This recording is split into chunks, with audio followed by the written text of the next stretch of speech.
How's your voice? Sounds great.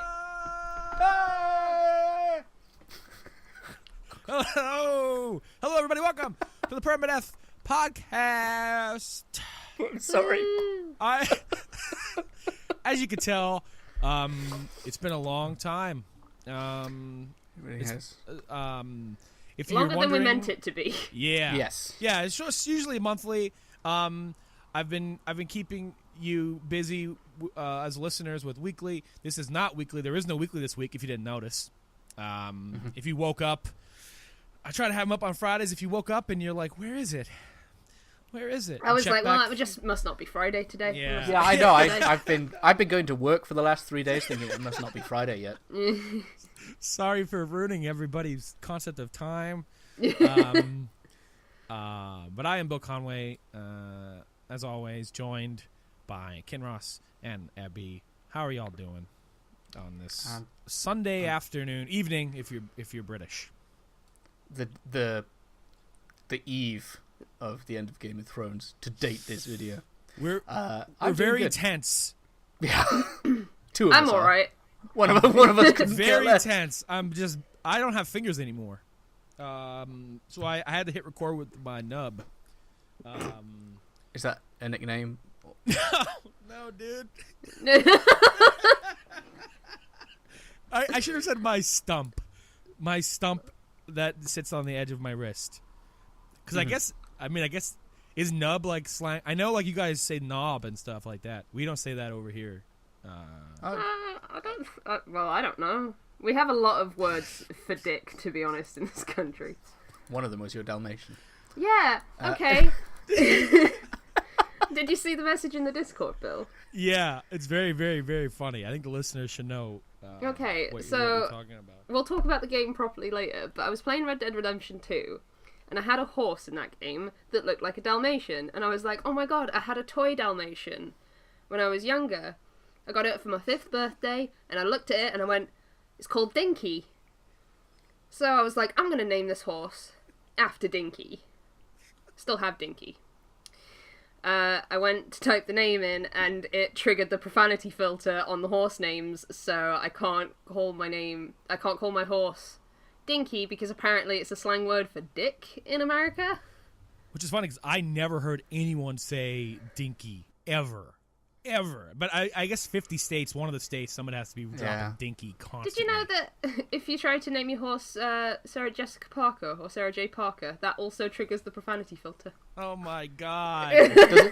Does it work for any name? Like if you were to call it Michael Jordan? No, I think it's just because people made a meme out of Sarah Jessica Yeah. Parker looking like a horse. So, Yeah. Wow. Rockstar. Looking out for Sarah J. But what about me? I just wanted to call my horse Dinky. In a single-player part of the game, I don't understand it. For sure. To be honest with you. Yeah, honestly, you should be able to name yourself Like, if whatever it- you want in a single-player game. You know? It's not like I don't know. Dragon's Dogma where you're making, like, pawns and then, like, it's a single-player Mhm. game, but you're sending them to the internet to Yeah. be rented. It's not like people are renting your horse named Dinky. No. I just wanted to call my horse Dinky, and it Honestly, didn't let me. I would say about 99% of the population in America wouldn't even know Dinky meant dick.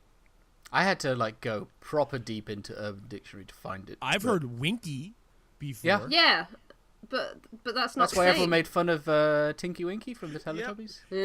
Yeah, especially like his name was all sorts of dick because like people take a tinkle and he's got a winky. He's a Tinky Winky. Who named that? Like I mean, like in no way. Someone like Dipsy, like that's a name too. Teletubbies was strange. Yeah. I kind of Poe want is to. my favorite Teletubby. Poe was great. You know what's kind of creepy about Teletubbies though? You think about there's like grown adults in those costumes and it's fucking weird. It's like when you like ruin the magic, why don't you? Yeah, they're just like they take it off Spoilers. and it's, They're and not it's, actually real. They Dude, are just people in suits. takes a Well, it's swig like of Barney the tequila. dinosaur. Yeah, It's like, who's in there? Jesus. Who played Barney? Who played the yellow? Was it Sarah, the yellow one? Oh no, And then there was Baby Bop, who's the green dinosaur, and then the yellow one was like a dude with a backwards hat. He'd come in and be like, "What up, bro? You want to do some counts? Want to count? Want to You count?" remember too much about Barney villain. I was a big time Barney fan as a child. I love wait. You Sarah, love me. Sarah We need a was flag for that? in Probably. Land Before Time. That's where I'm getting it from. Yeah. That was a good film. Creepy. Yeah, better than Barney. No men in suits there. I mean, I Barney, went to the Barney I had went some to the valuable cinema to lessons. see the Barney the Dinosaur movie. Whoa.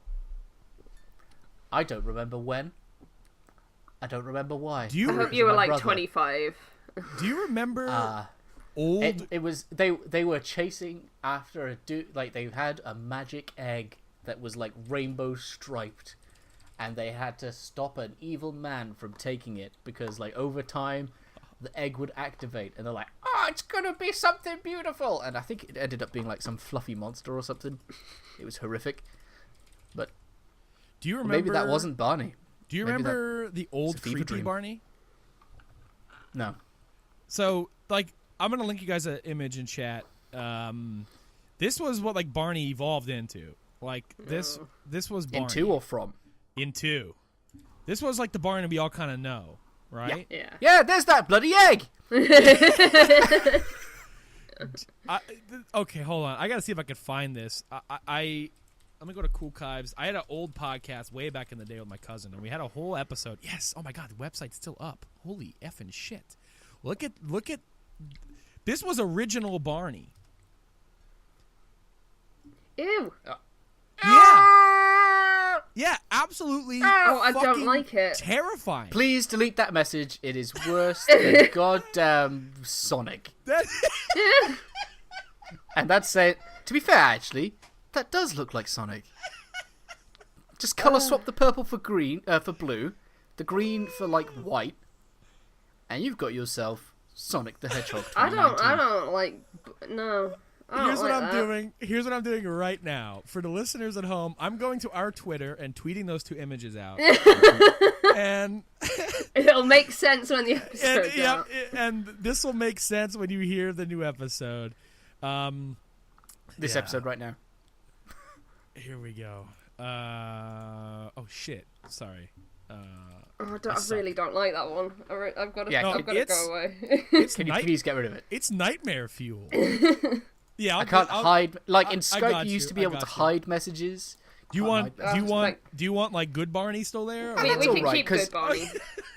Okay.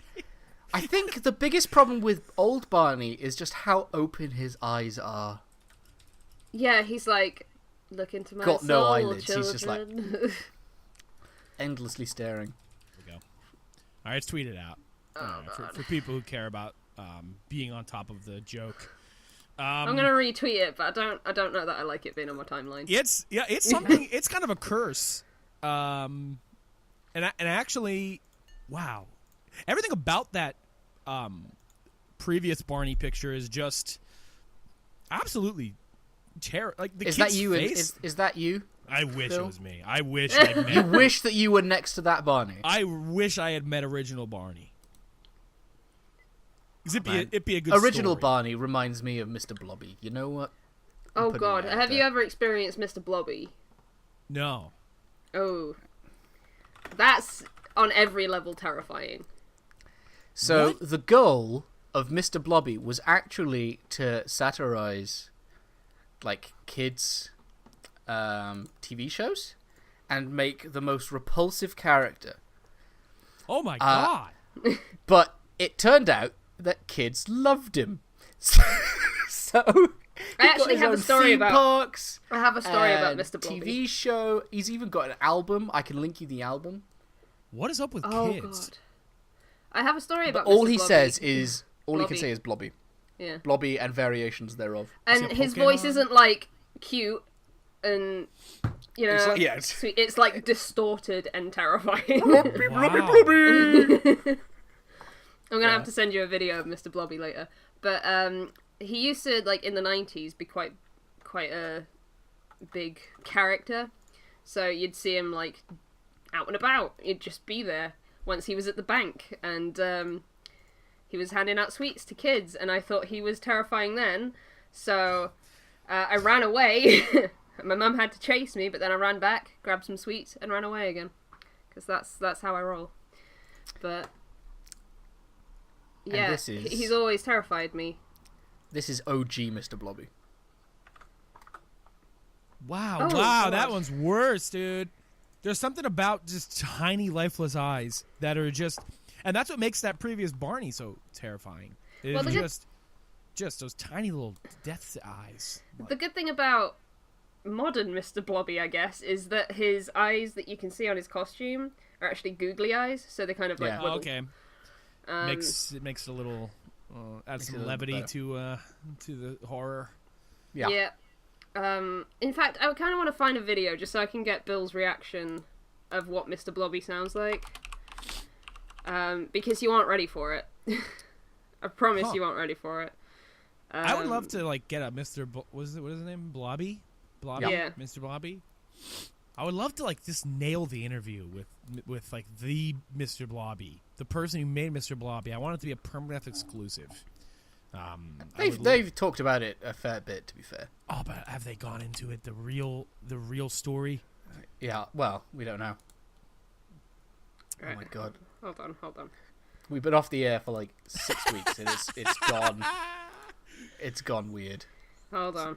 So this is a Permadeath. While you're looking for that, I'll try to fill some. I've got What it, episode? I've What got even it, episode I've is got it. this? I don't know. Episode Booba. It's episode. Oh man, Booba was good. We're not talking about Boobar. I can't. There's only so much I can deal with. All right, I'm also gonna watch this. Booba's farted. Any chance they got, they Yeah. farted. Look at this thing move. Oh my god. Yo, it sounds like something from like Persona. It does. Like, wow. Whoa. How and kids like that? I mean, okay, obviously, like, yeah, it was made as a satirical piece. Yeah. But like, how did any kid watch that and like, oh, I love Mr. Blobby? Like, I don't know. I honestly don't know. It was a weird time. kids are weird. Kids are checking the weird stuff. Yeah. I wonder what the kids think of the current Sonic the Hedgehog movie design. Oh, they probably probably think it's don't care. great. Like, Probably don't know what Sonic looks like. yeah, kids are probably like, fuck yeah, dude. Fucking love this. Give me more Sonic with human teeth.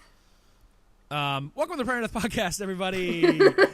Are we cutting the last half hour? If this is your, I always say in weekly, if this is your introduction to Permadeath, then check out our Permadeath Podcast. If this is your first time listening to the newest episode of the Permadeath Podcast after jumping on the weekly train, we don't usually talk about children's show mascots. We usually talk about food in the first, like, 15 Yeah. minutes. Food, and I get very confused at British slang sometimes. Yeah. Bill sometimes questions about whether, birds live in the UK. Yeah. Yeah. We're cutting So stuff. we can clear up some misconceptions that Americans might have about the UK. Birds. It's a good time. Did they Brexit? I don't know what birds are doing. I This have episode, never heard an American birds say don't need to Brexit Brexit. like that. They can just migrate. They can just this go. episode, Did this is they? episode 45, by the way, everybody. Episode 45. Man. Almost to 100. Yep. Episode 45, really? Yep. Wow. Simple math. Simple math. This is the show where we talk about what games we've been playing. So if you're looking for news, you ain't gonna find it here, buddy. But I'll have weekly back up on schedule this upcoming Friday. He's got to look after the vocal cords, And just didn't was doing some other stuff, so I just didn't get around to it. But that's okay, because what happened this week anyway? Nothing. Fucking. Well, that Epic thing happened. Yeah, but the you're not Epic talking store about happened, Epic, but so, yeah. Oh, the sale. yeah. Yeah. I told Epic on the phone, this is not going to keep happening. I'm not going to keep talking about them anymore.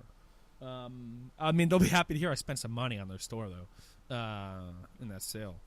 I so spent a total of £5, and I'm proud that I what'd you didn't get? spend any more. I got you get? Hades. Nice. I was playing Nice. that. I turned that on again. You know what? Fuck, I'll talk about Hades for a second. I turned that back on yesterday because I haven't played it in a while, and I was kind of like, you know what? I wanted some updates to come out for it before I really dove into it, and they added some new weapons and a bunch of new story stuff and everything, so I dove back into it yesterday. Have you played it yet, Abby? Have you installed it at all? No, I've installed it, but I don't know if I'm going to play it yet. I know I said I was going to spend smarter, but, I mean, 5 on Hades is a good. Yeah, the sale was that's kind of smart too spending. good to pass up. I don't know whether I want to wait until it's out of beta. I really don't. Because I'm curious how long that'll be. Yeah. Yeah, exactly. I don't know how long it's going to be, but do I want to play?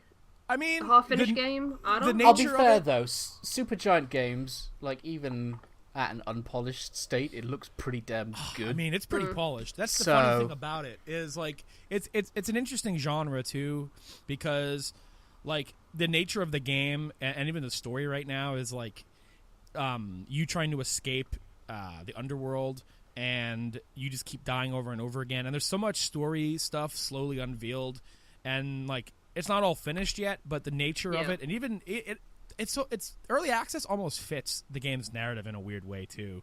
But I mean, in terms of gameplay systems and the story that's there so far, and just the amount of time I've played it and barely got anywhere, I think it's worth at least dipping in before. Cause that's what I was doing. Was like I didn't really play too much when I got it. But I was just so fucking roped in from that E3. Was it E3 or Game Awards? Game Awards. Yeah, Game Awards. And oh my god, I put it back on yesterday, and they added a new weapon. They added an assault rifle / grenade launcher. That works in lore. They explain it. Okay. But holy hell, is it so fun? And I forgot just how amazing that game looks. This game, this sale I think is still going on at the time you'll be listening to this. Yeah, it goes on till the 13th of June. Okay, cool. Yeah. Oh wow, that's a long sale. Yeah. Definitely, if you're interested in roguelites at all, or even Supergiant's combat systems, like even if you're not, this game is just one of the prettiest fucking games I've ever played. Like seeing it in motion. I feel like Supergiant is like 90% art team. They're masters. They're absolute masters. It's funny because like this isn't the first time I've played it, but I feel like it's been so long, and my brain just for some reason forgot what it looked like. And I turned it on yesterday, and I entered the like world and started the level, and just like I'm just watching it, and I'm going, wow. I know this didn't get better looking since I last played it, but it's just jaw-dropping stuff going on in the backgrounds. Like it's just like you're playing. I don't know how to. It's like playing a cartoon in a weird way. I don't want to. It sounds like kind of so shady reductive, but like their character art and world design, and then their character portraits when you talk to these characters, like it is like some just next level stuff. They are just amazing. Jesus.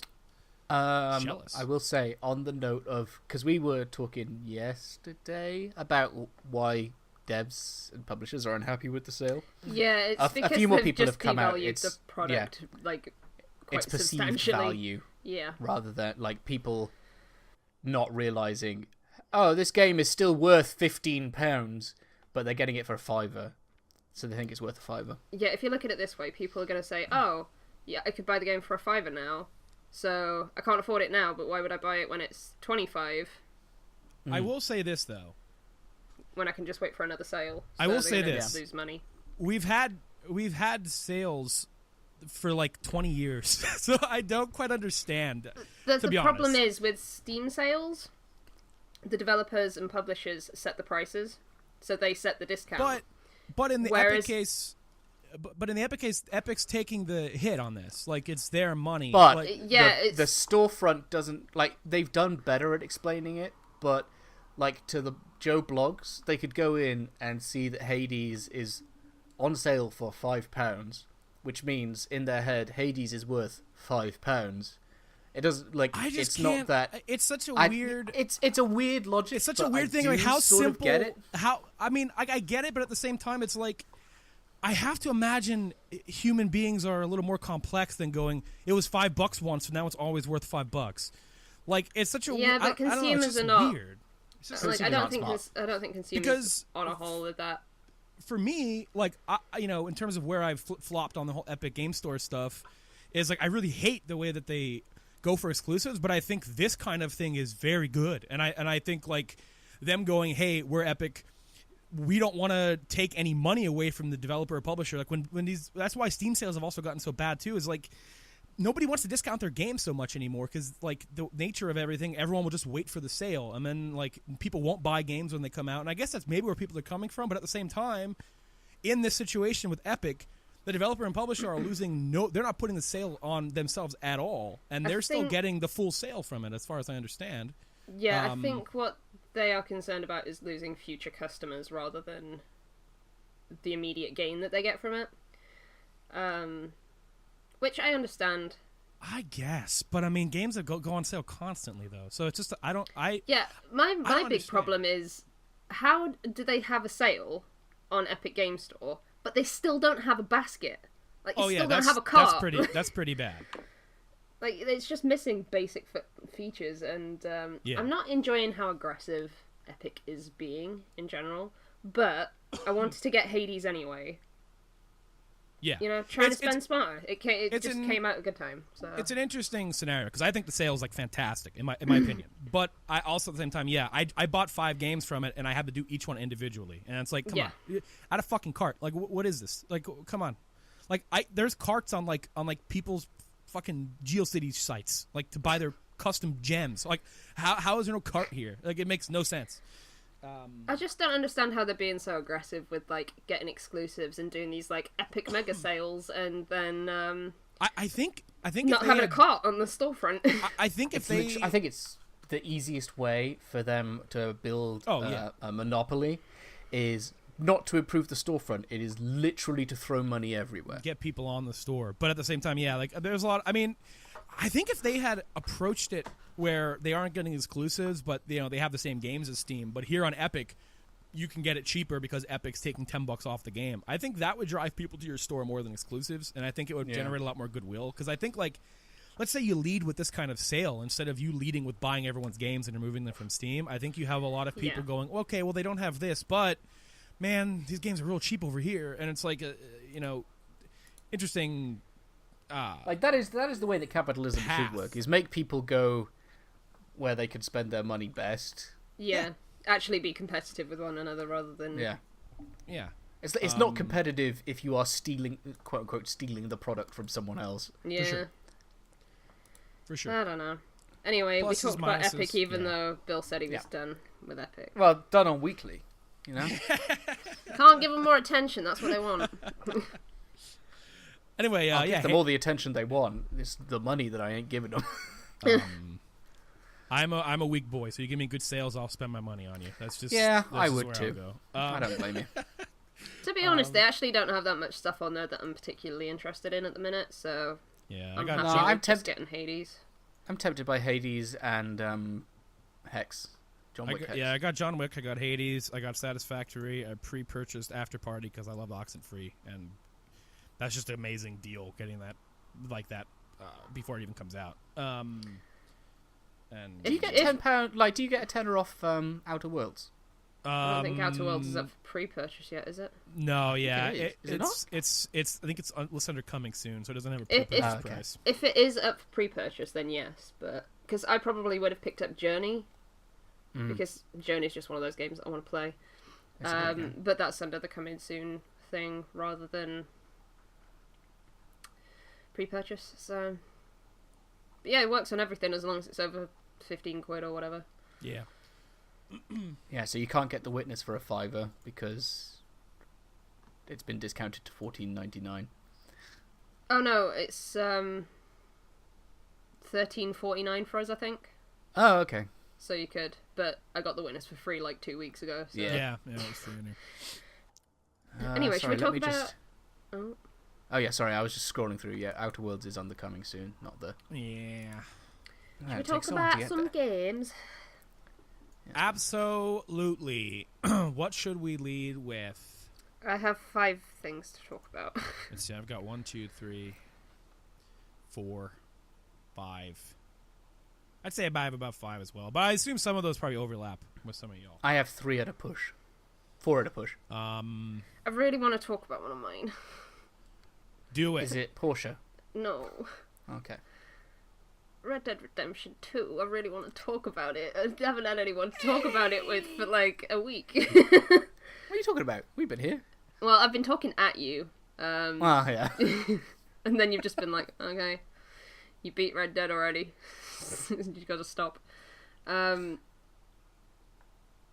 Okay, so all of us have played Red Dead Redemption, and we didn't talk about Red Dead Redemption on Permadeath because we weren't recording at the time. That's right.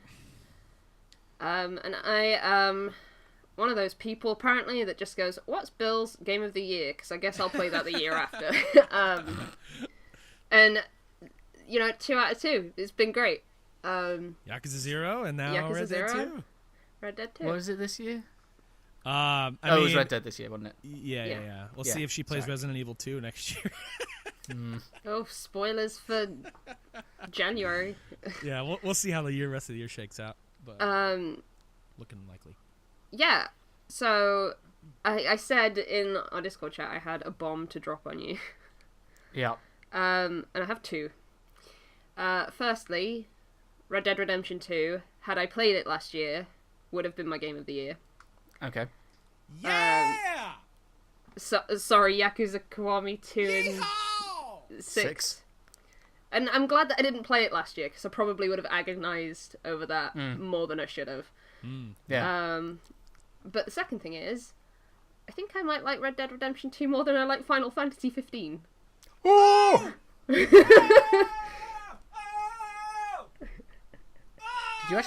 Did you actually get up, Bill? It sounded like you actually moved in a circle. I had to get up. I had to get up and yell at my wall. So you didn't hear my question, but you No. answered my question when you heard it. So I asked if you, because it sounded like you'd actually moved in a circle. So I asked if you just got up. Yeah, I didn't want to yell on the mic, so I got the hell out of here. Put my headphones on the floor. Wow. See, I Dangerous told you it place was a to be. bomb. I told you. For it was people a bomb. listening, again, if you're new to the show, if you haven't listened in 2015, what year was 15? Like 16. 16. Wow. 16, Okay, 17. 3 years ago already. That's a pretty big statement coming from Ebby, who still has a Prompto avatar on Discord. He's staying. I still stan. I stan Prompto. Wow. Do you stand by him? Yeah. So that's a cool thing to hear. Yeah, because Final Fantasy 15 has been my game of the last couple of years that I've just really stuck with and loved. And after playing Red Dead Redemption 2, I'm like, it's just, I prefer the gameplay of Final Fantasy 15. Sure. Yeah. Mm-hmm. But the story of Red Dead Redemption 2 and the characters are so, it's so clear how they develop and how they go through their arc. And it's so well put together that as someone who just adores narrative-based things, I just like stories, it was kind of perfect. I think it's one of the best written things I've ever, watched, Consumed. played, experienced. It's just so good. It's so Why funny did you to- not tell me last year? It's so funny to think about it, like what you're saying, Abby, and listening to what you're saying, and I go, oh yeah. After talking pre-show with Kinross about Game of Thrones, and just thinking about when you give yourself enough time, when you know the story you're making, and you know not only where it ends. Obviously, we have an endpoint for Red Dead 2 before we even play it, because it's a prequel to Red Dead Redemption 1. But when you not only know where it ends, but every single beat on how it gets there, and you make sure that instead of going, oh wow, this ending's super cool, man, you're so focused on that. Red Dead 2 is a story focused on every little thing that happens in between, and it takes its sweet-ass time even getting to that ending with its epilogue. This is a game that spares no minute for anyone's time. This is a game that uses up any possible second it could muster for itself, and just creates this behemoth of a fucking game that, like you said, is the way its narrative plays out. And the way that it takes its time to hold its hand there is probably perfect. Yeah. Incredible. And I kind of wish, because I was at a point where I was I just want to rush through the story, and I want to finish the story. I want to see how this happens, and I really wish I'd taken my time now. There's just something about I feel like I missed out on a lot of stuff because I was rushing, and I feel like a lot of Arthur's development as a character comes through these side quests that are totally optional, and the gameplay's fine if you don't see them. Sure. But there's just certain things, the where you meet the sister again, that I didn't get, and I was well, It doesn't feel like I want to get that. I just want to like sure. see that in the Arthur that I've played, I guess. By the way, oh, go ahead. Yeah. Arthur Morgan is the best character. He's just the best character. That's all. That's the whole point. He's just the best. He's not a character. He's a real dude. It's the work they did with Arthur, and it sticks to your point, Abby, of where, like, it's so interesting the way they did side content in the game because, like, so much of it could have been critical path story stuff, like the stuff I messaged you to make sure that you did with the Downs family. Oh, also, I'm not so certain, how deep we'll go into spoiler territory, but anyone listening to this, if you haven't played Red Dead 2, I'm sure some stuff's going to seep through. It's been a long time. I hate that mindset of, like, it's been a while, you should have played it by now, because Abby literally just played it, and I would not have wanted her to be spoiled on anything. But if anything comes out, I am sorry ahead of time, but certain things, just to make some of the points I'd like to make, and I'm sure some of the points Abby would like to make include maybe minor side stuff or just general overarching story spoilers. If you still want to play Red Dead Redemption 2 as blind as possible, it's a lot cheaper now, so go buy a copy. Sure, Skip I think forward. it's on sale. I think it's on sale now too. Is it? Yeah, I think it's actually on sale on the PSN in America anyway right now, I believe. Well, there you go. It's 40. I think it's down from £60 on the PSN to 40, maybe 35. It's not a great deal, but for digital, it's pretty decent. Yeah, I'll stick with my £19 physical copy that came with a map of New Hanover. $38 right now. Yeah, digitally on the North American. And they just put out a big update for Red Dead Online, which I'm actually really interested in. I'm hearing really good things about it. Going back to the side stuff and like how you said like you wish you had seen some of it. And what's funny is I bet if they had shown you your playtime, I bet you it's still like over 80 hours. So it's always funny to hear. Like, I wish I taken my time. Yeah. It's like it's not really a story you can rush.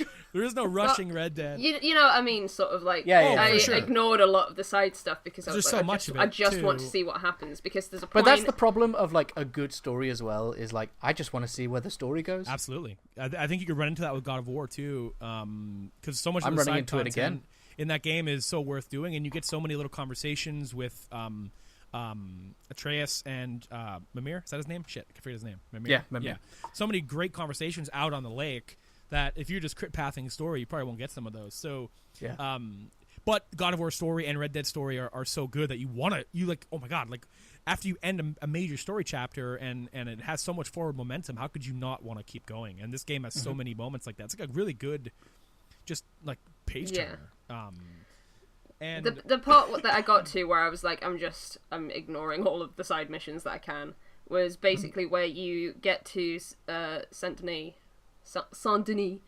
Saint Denis. Saint Denis. You get to Saint Denis, and you fall off your horse, and you have to go to the doctors.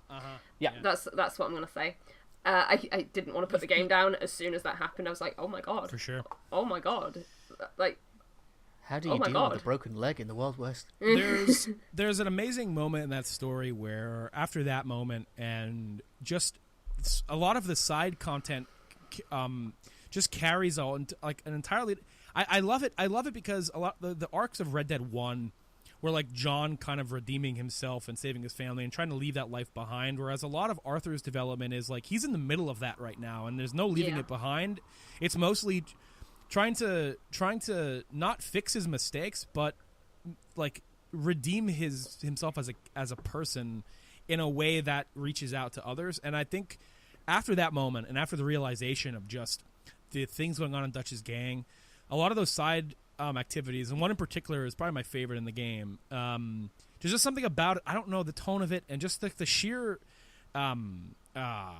what's the fucking selflessness of it in general, of just using your time for this, is I don't know whether you're talking about this. The woman living in a camp on her own. Yeah, yes, in the cabin. Say, that's probably like the widow. Right, yeah. And like just how many of those there are too. And every time I thought that this little thread was over, it wasn't. And like there's just something so good. It's just it was just something about that entire thing that just encapsulates this is Arthur Morgan, and no matter what's going on, it's an amazing capstone to like his development. And like that stuff could be Well, critical path, but it's not. And that's one of the craziest things about this game is just how much there is there to. It's not just side content, like in a way, like it's Arthur Morgan's character. Like it's like he's trying to redeem himself by making other people better than he is. Mm-hmm. Yeah. By being like, hey, these are the mistakes I made. And don't do that. And then like the tragedy of it too is like he's so stuck in his ways that he doesn't realize that either. Like he doesn't actually fully bring into focus everything he's doing for people until that conversation with the sister. And like that moment on his face when she tells him like, you know, you're a good man, Arthur, you just don't know it. Like it's just like that. So good. I'm so glad you enjoyed it. I'm actually tearing up a little bit thinking about it. Oh. I'm getting the throat cramps. Oh. That's good. That's good for a talker podcast, isn't it? I imagine if we'd done like a spoiler cast on Red Dead Redemption 2 just after it had come out, I reckon all of us would have been crying. Well, or getting there. It's I'd have funny. been close. It's funny. I'm a big crier. When it comes to these things, like I was a big mess for Last Guardian. I cried for Red Dead Redemption, but I cried at different moments in Red Dead. I can't pinpoint the moments, but it's various points throughout the story where you know you could kind of misty eye. But I think it's so strongly written. Like I had hope throughout that whole thing too. Like the entire post-Doctor stuff. Like I was like, okay, there's got to be something. There's got to be something here. Like the Native American stuff. There's got to be some kind of weird experimental stuff that's going to turn us around. But it's like I almost had so much hope that it didn't hit me until like after the epilogue. I'm like, oh, I should cry. I finished chapter 6, and I don't actually remember which one that is. Is that the Saint Denis one? It's the one before the epilogue. Yeah. Oh, Into the main story. Well. Yeah. I cried for 45 minutes. I actually couldn't breathe at one point because I was just like so upset. And you know, I've cried at video games before, but I don't know whether it's because of like the time that it is in my life right now, or if Arthur just like impacted me in like a certain way that I hadn't expected. But I don't think I've ever grieved that much for a character before, in terms of how their arc plays out and just how sad it is. Like, it's just so sad. And I should also point out as well that I didn't actually like Red Dead Redemption 1 that much. That's probably like... I mean, the more I think about it, the blasphemy, more I'm like, how did I get through that game? Because I didn't get through that game. Janky as hell, and there's not actually that many redeeming elements. I'm gonna be the only guy here who says that game is amazing, but I don't think there's anything wrong with the game. I don't think it's aged well, for one. I don't know, man. I think I don't know. I think I'd like to kind of go back and play it at some point just to see. I think generally the gang members. In terms of how Rockstar games age, you still have like the combat is still the exact same. It just kind of doesn't have the same weightiness of Red Dead 2, and I mean the same mission structures in there. There's, you know what I mean? Like, I think it might just be because it was so long ago, but like the story is. Like, there are, like, maybe 3 beats that I remember from Red Dead 1. It's a little more cartoony, I think, in some of its, like, acting and the way that it presents itself. But I think there's a lot of really cool stuff in there. Like, I really like all the West Dickens stuff. I love the Mexico stuff. I love entering Mexico. I love the entire last act of that game, too. I entered Mexico, and entering Mexico where that song's playing... one of my favourite video game moments ever. But I got to Mexico, somehow got like involved in a revolution or something, and then at that point when I was like really waning on whether I was interested in the story that was happening, the ending got spoiled for me, so I was like, well, there's no point, like I don't want to play it. So I just never finished it. But if it came out on Switch maybe, I'd do it again.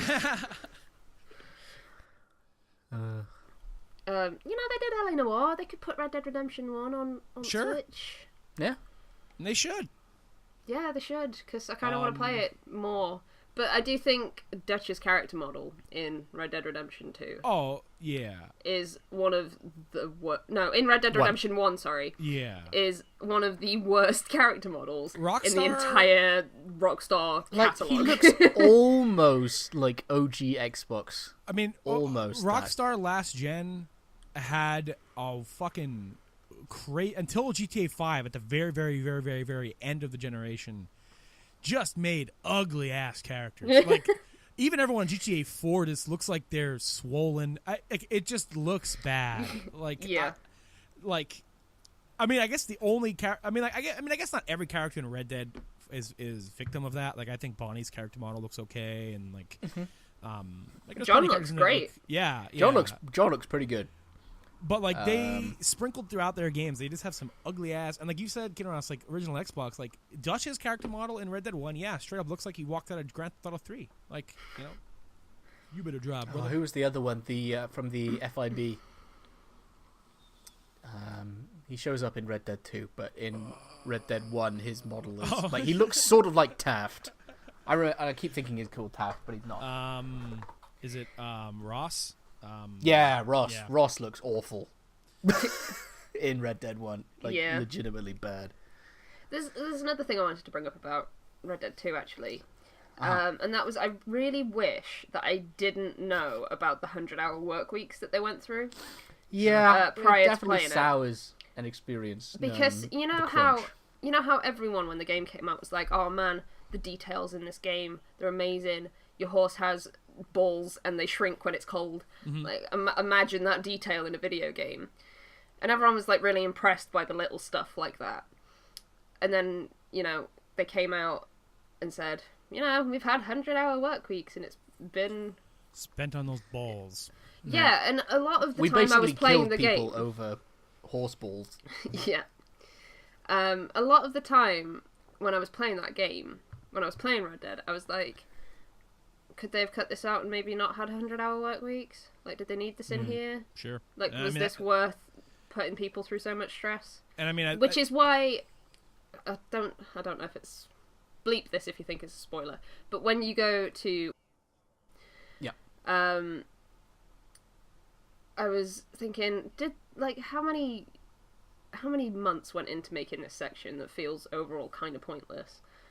Like, there's nothing that they could have done here that they couldn't have done Elsewhere. Elsewhere Like, they had that to they'd create already an built. entire environment. For because like, otherwise I maybe probably would 3 have thought hours that section of the game was cool. Mm. But I was just thinking, they went through some crunch time for this. And that kind of sours, like, parts of the game for me. Yeah. If you know what I mean. And that's an interesting, like, way to, like, because when I played it, I was like, oh man, this is really cool. Because it was something different at the time of playing it. But, the more I think about it, and in a post-Game of Thrones Season 8 world, that feels like an episode they would have came up with for this season of Game of Thrones. Yeah. Where all of this is resolved fairly quickly. Just being stranded on an island like that.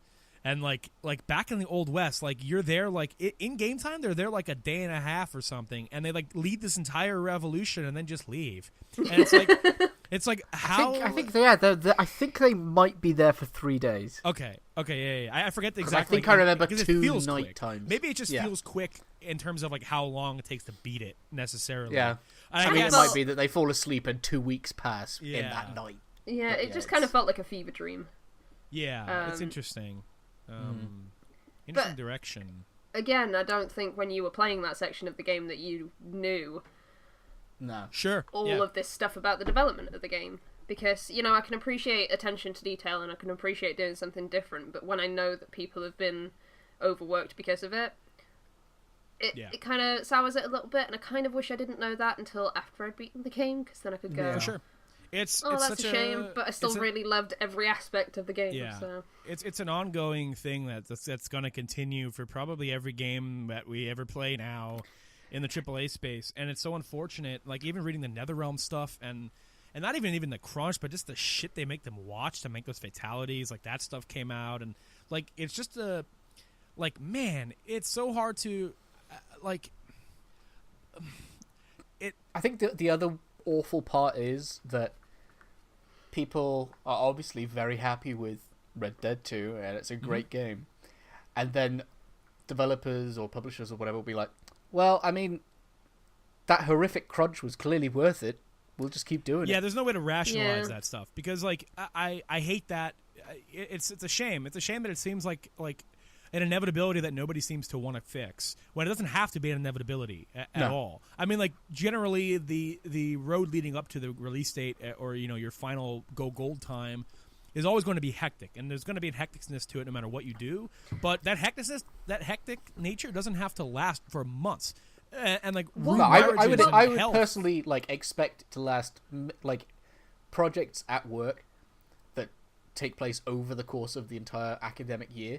The last month is crazy, but you expect a month out of 12. Yeah. To be what worries mad. me in particular, though, is that how long has this crunch been going on? Because Red Dead 2 was originally supposed to come out in 2017. Yeah. Yeah. So have they been going at this like a year? Like, I don't know. So I imagine, you know, and it's just, I would love to see a documentary on Rockstar, you know, because it was interesting to watch that Raising Kratos documentary. And like there is a moment where they like start to like half talk about a crunch period. I'm like, is it the interview with the two women, like in like the two like women in leadership roles there? So there's a moment where they're doing a presentation and it's like the screen's covered in bananas and they say thanks a bunch. Oh, right. And the guy's like, I know that you've put in a lot of extra hours. And I'm like, okay. Yeah. And then it goes to an interview a little bit later on with two... Yeah, I forget their names. Two higher-ups. I feel bad forgetting their names because they're so prevalent in a big part of the game. And I think the question was along the lines of, do you think that the development is worth it or something? Like, yeah, like how do you get through how these does the kinds team of feel situations? Like the family or whatever? And one of them is like almost in tears and doesn't answer the question, and you're like, what on earth is going on at home because of this game? The first woman answers like, oh, I have a amazing husband and kids, and they get me through all this, and then it kind of zooms in on the other woman, and she's like almost crying and says, I don't want to answer this question right now, and like you kind of get the inference that she probably went through a divorce and she doesn't have full custody of her kids, because he also brings up a line too about what day she sees her kids and stuff, and like she's been there forever too. She's in clips of like God of War 2 interviews, so like she's a big part of that franchise, and like that God of War game just completely wrecked her life, and you get the whole story just looking at her face, and like that's only one person. How many thousands of people have that exact same story? And that's a higher up person. Yeah she's not just like a contracted VFX person.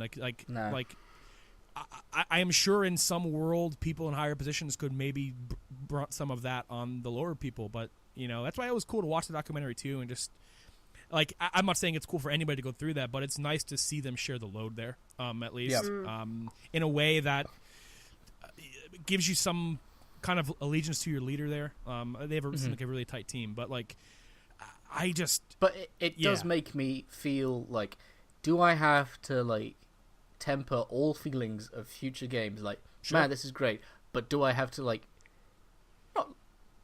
do I have to feel guilty about playing this game because people might have been working themselves to death for it? And I'm like, I can't live like that. No. Here's the way I see it: is I can't really be comfortable with like wanting to not play these games and not buy these games and not experience the work of these people, because I also don't think that's what they want. Ultimately, these no, people it's like are they've killed busting themselves, their but ass. no one wants to play the game because they feel bad and these they lose people their job. are You're proud like, of their work. These people want you to see the stuff they work on. These people want you to experience them, but you can do that, but also advocate and go to the right channels and try to get either the industry unionized or just like we've seen studio heads say we're going to be talking about this, whether they actually have a meeting where they talk about it, in BioWare's case or NetherRealm's case, where they've responded to these stories about this, and Rockstar's case too, when that came out. I believe they said things are better at the studio now, and we're talking about it. Whatever, whether stuff actually comes from that is something we won't know probably until their next game.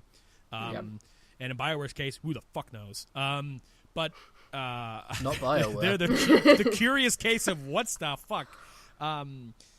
So it'll be interesting to see the ripple effect of this, you know, and how it affects studios, because you hear of some studios who are really great with this stuff. I hear Insomniac actually isn't that bad.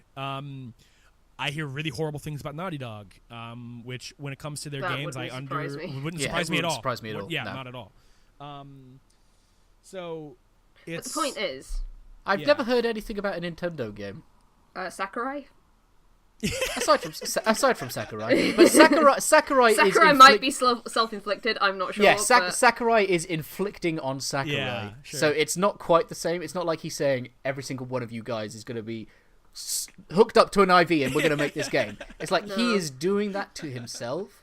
I mean, but you don't necessarily know whether he's like being made to think that way. I think Japanese people in general have different mindsets and different work ethics to people in the West. So. That's a curious thing. Quite a bad history because, like, while we don't know too much about the way Nintendo crunches, but at the same time, I mean, I don't know, like you read about a lot of Japanese industries and just even the anime industry, you know, in particular, that is just fucking hell on earth, and like people are. And like, I mean, I'm sure. You know what though? I don't want to lump Nintendo. I don't want to lump Nintendo in with this stuff too much, because we don't particularly know, and I don't want to lump them in with like other Japanese companies, because I'm sure there's plenty of Japanese devs that are horrible. Yeah. But that also is just how they are over there, and it's so unfortunate to read stories, in just general. Even the salary band there, like, just fucking crazy. Yeah. People shouldn't be working like that. I'm actually a little bit worried about Retro Studios, since they have Metroid now, and people want that game fast. So sure. What, they don't have all of they're assisting, right? No, they have the game. Yeah. Oh, I thought that they were like assisting Nintendo in starting over. I'm pretty I'm pretty sure they have the game. Yeah. Okay. Because they put up new job listings for it and stuff. But okay. I'm hoping that and whatever else they've been working on. Right. They've been working on something else too, and they teased something in Reggie's Goodbye as well. I saw Fox that. Yeah. GP is happening. No, it was that was the character that we can't see because they're covered by. Yeah, and it was an original Mario's character arse, right? From Star Fox GP. It's happening. It's Captain Falcon. But yeah, anyway, the point is, Red Dead Redemption 2 is really good. It is a very good game. And I wanted to ask you, Abby, because one of the big things when that game was out and the big conversation around it was like, yeah, the story's really good. But one of the things that turned people off a lot, and I think you probably already answered this question while saying you liked everything about the game, but it was something I loved about the game, and I never really had an issue with the systems, but I could always understand where people were coming from with it. Just it's something to consider for some people who maybe don't want to watch a long animation of Arthur going through drawers. How did you feel about like a lot of the just immersive elements of the game, where like they made you watch long animations, they made you leaf through a catalog, they made you walk in camp, you couldn't ride your horse in camp, or like all of that stuff that kind of puts you in Arthur's shoes a little bit more than maybe the player needs to, but just what the experience they wanted to create, whether the player wanted to or not, they made you do certain things and feel a certain way when moving and navigating that world. Beyond now the things that I know you don't like pressing X to sprint and all that stuff, and like just the weightiness of Rockstar stuff, like that included. Like how did you come away like with the gameplay experience of it? Like just the stuff that most people didn't like. Well, I don't say most. A lot of people didn't like. I could have I wouldn't have minded if I could run in camp. I'm gonna be honest about that. Sure. Because sometimes I'll hear like a distant conversation start, and I'll be like, "Oh God, where is it?" I want to hear this. I'm gonna walk really fast around camp to try and find where it is. No, I kind of like a lot of that stuff because it does put you in Arthur's position a little bit more than. I think the one that I could really do without is the looting animation. Sure. Particularly at the end of like big fights, and he's like patting down every single person like 3 times, and then you get like 20, you get like $15, and you're like, well, that wasn't worth it. But this guy might have something. 1 minute. I don't know where that horn came from. Whose mic? Came from outside my house. I actually had that. And some of the harvesting, I feel like was a little bit jank, and it did put me off harvesting. I'm going to be honest, at some point, I was like, well... But also, I couldn't don't tell have what was a legit flower and what wasn't, so... A lot of the time I was like, well, I don't have to do this, so I'm not Yeah, going so I'm not to. going Like, to. I have $2.5 in my pocket, I'm not going to waste my time. Yeah, you end up with with a all these lot of money people. in that game, and in the back half of that game. Yeah, and there is definitely, like, a point where you're like, well, what's the point? Yeah. Yeah. What's the point, really? It gets to a point where there's not much to buy, really, either. Like, No, I like bought after all you the have the guns you outfits like, and- upgrade the guns you like the most, like get the barrel on it, or get a nice eagle engraved in it, whatever the fuck you're doing. Like, you kind of run out of reason to buy stuff. The economy's not very vibrant. To be fair, Breath Yeah. of the Wild has the same problem. Like, you have no Oh, money God, for yeah. ages, and then you hit a Sure. point where you just have all the of money the in the money, world, yeah. and there's not really a world to spend it in. Yeah. Once I Like, got people, the ability, I'll take another 4 pieces of meat. once I got the ability to do that snowing minigame, I had Yeah. like billions of rupees, and I'm like, well, all right, I got the warm clothes, I got the fire-resistant clothes, I got the armor from here. I don't really need to buy anything else. I'm kind of good, I think. No, just No, go there's around no- and buy arrows, that's my Yes, suggestion. that's Yeah, pretty that's- much. yep. That was No, that was yep. it. Go But round it a the loop. problem with that Arrows. is then if you have too many arrows in your inventory, shops stop stocking arrows. Yeah. So you can't buy anymore. Wow. Yeah. That was a really difficult Motherfuckers. sentence to say as well. Yeah, that's gonna stick with me for when I get back to that game. Yeah, I think it's In if you VR, have over shops. 100 arrows or something, they just stop having them in stock. So They don't think the hero of Hyrule needs arrows anymore, huh? I'll show them when their world's on fire. When I get an arrow to The world's on fire because of a fire arrow. They're so easy. Like, these are really dangerous weapons, and they're pretty easy to come by, to be fair. Like a bomb on a stick. I think there are bomb arrows. But, yeah, it's Yeah, weird. the looting animations actually fucked me. After a mission, we killed like 30 dudes, and all the black X's around my menu. I'm like, I'm gonna loot these guys, and like it was in the middle of a mission, and someone was like, "Come on, Arthur, we gotta go," and I'm like, "Yeah, give me that 1 was second, what really dude." fucking annoyed me because they made it seem like there was urgency, and I was like, oh, Yeah. God, Yeah. I really don't have time to do this. so I Yeah. Oh don't yeah, do because it. there's a moment really early on with the O'Driscolls in like a mountain snow camp, and you've killed like 15 dudes, and you're looting because you're desperate for anything. Come at this point. on, Arthur, and you're just going through every drawer imaginable. And then it's like, oh, you just wanted me to get to the next bit of the story. All right, fine, screw you, Bill. But Yeah, dude, I it kinda took wish me. Not you, Bill. Other Bill. Yeah, I got you. It took me like 9 years to loot all those bodies, and like because there was so much ruckus on that mountain, the fucking cops came while I was in the middle of that, and like failed the mission because the Oh. cops just shot me dead. And I'm like, if only you didn't loot everybody, like you were trying to like give it a proper send off, Arthur. I could have gotten out of here. Just take his quarters and leave. What the hell are you doing? I gotta touch was- his thighs. I'm impressed that like there were police out in the mountains. Dude, it took me forever to loot those. Dude, it There were was a couple amazing of things. that they even came. There were a couple of things like that just inconvenienced me quite a lot, and I know it's like immersive and whatever, but whenever you did like a mission where it involved actual outlawing, and you would get a bounty because of that mission, and then you just had to pay that bounty, like. Yeah, you've played the game as the game wants you to play it, And I've because been it's punished for it. a forced Yeah. evil, Yeah. and you got to pay $100 to. I had a $300 bounty to pay Oh, is that a strawberry? after the strawberry mission, where I Yeah. had to go and save the fucking worst character in the history of the world. Like, Fucking Yeah. Micah Bell. It took me quite a while to afford $300 to go back to Strawberry, and I never went back. I just paid it off so that I didn't have to worry about it. yeah, it's But Like, dying does, like, you go in there and you die. That doesn't reset your bounty.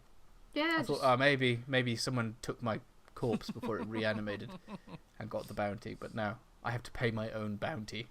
Keep talking. I got to turn my air conditioner on. It is like a fucking. That's okay. It is like the old west in right. here. and then I had, problems with just like sometimes. Like, the horse weapons kind of annoyed me because I'd take a weapon out while I was on the horse. Yeah, Because I was getting ready to do something, and by the time I was off the horse, he'd put it away, but I'd run away Yeah. from my horse because I was, like, trying to hunt down a deer or whatever. Yeah. That stuff really annoyed me. The other thing that I really didn't particularly like were Well, no, I went through an experience where I accidentally pissed off some guy because I was like riding on his land, and I was like, I don't want to kill this guy, so I'll just hogtie him. So I hogtied him. Then I realised, I can't really fucking put him on the train tracks. No, I can't really fucking just leave him on his land hogtied because he'll fucking die. So I untied him, and then he attacked me again, so I was like, fucking hell, I'll hogtie him again and I'll actually leave him this time. Forgetting that when I'd cut him free, I'd used a knife. So instead of... Knife! Yeah, so instead of lassoing him, I stabbed him and he died. That is pretty much like the Red Dead experience. It's like I'm trying to get on a horse and I've accidentally punched 3 people in the face and I'm wanted for $600. I told you about the first time I tried to talk to a shopkeeper where I accidentally just shot him in the face. I watched my dad shoot the train station guy in the face like 5 times. I don't like. There must be. Is it just because Rockstar chooses to do controls in a weird way, so everyone's like, "This is how I expect it to work"? Because they've been using the same engine for forever. So. Because I just don't understand like how they just have it's so many... such a common experience for people. It's clearly not just like one person's user error. There is something going on here. Unless they're doing it for like, hey, what about this great story where I accidentally pissed off all of Saint Denis because I tried to get on my horse? I accidentally left my horse in the wrong part of the road. For someone who has real problems telling the left from the right, that game was a challenge. One button's the shoot button, one button's the talk to button, people button. Yeah. But then sometimes you have to use the shoot button to interact. So it's like, okay, L2, R2. Oops, I accidentally pressed R2. Oh, he's dead. He's bleeding out. Hello. Like, you know, it's like, let me go change my outfit so no one recognizes me. Yeah, you know, it's really. Oh, go ahead. Sorry. No, I just never know what to do in those situations. So I'm just like, guess I'll fucking die because I don't know. Yeah. If I'm near the edge of the city, I'll run. Because I figure I can get out, but like, yeah, if I'm in the middle of Saint Denis or Valentine or whatever, I just sort of stand still and wait for them to arrive. So we did our best to minimize spoilers, but for the next 9 minutes and 30 seconds after the end of this clip, there will be more end game spoilers leaking through. So if you don't want to hear them, just feel free to skip forward 9 minutes 30 seconds, and we'll see you on the other side. How much time did you spend antagonizing people on like the road? It is the funniest shit ever. Well, like accidentally standing in the middle of the road. The stuff that you say to people when you do like the not the greet or like the whatever, like the option the antagonize. Yeah, like you're like an old can of beans. Like the stuff you'll say to people is just amazing. Like especially like Christopher Reeves is John too. Well, that's a spoiler, but I mean, you know what? Here's what we're gonna do. There's gonna be we might not timestamp the entire episode, but I'm gonna make sure I timestamp the Red Dead section because I don't want to not say some of this stuff. Yeah, we probably should have said. We said a lot. We said a lot of spoiler stuff. Yeah, I'll make sure people know. Yeah, because saying that you play as John, I mean, okay, spoiler. Like, there's a point where like you make someone run away, and he's like running, and John's like, "What's the matter? You forget how to run? That's not how you run. You're about as fast as an old can of beans." And it's just like it's just so good. Like it's so stupid. I think old West insults. What the fuck is a can of beans have to do with this?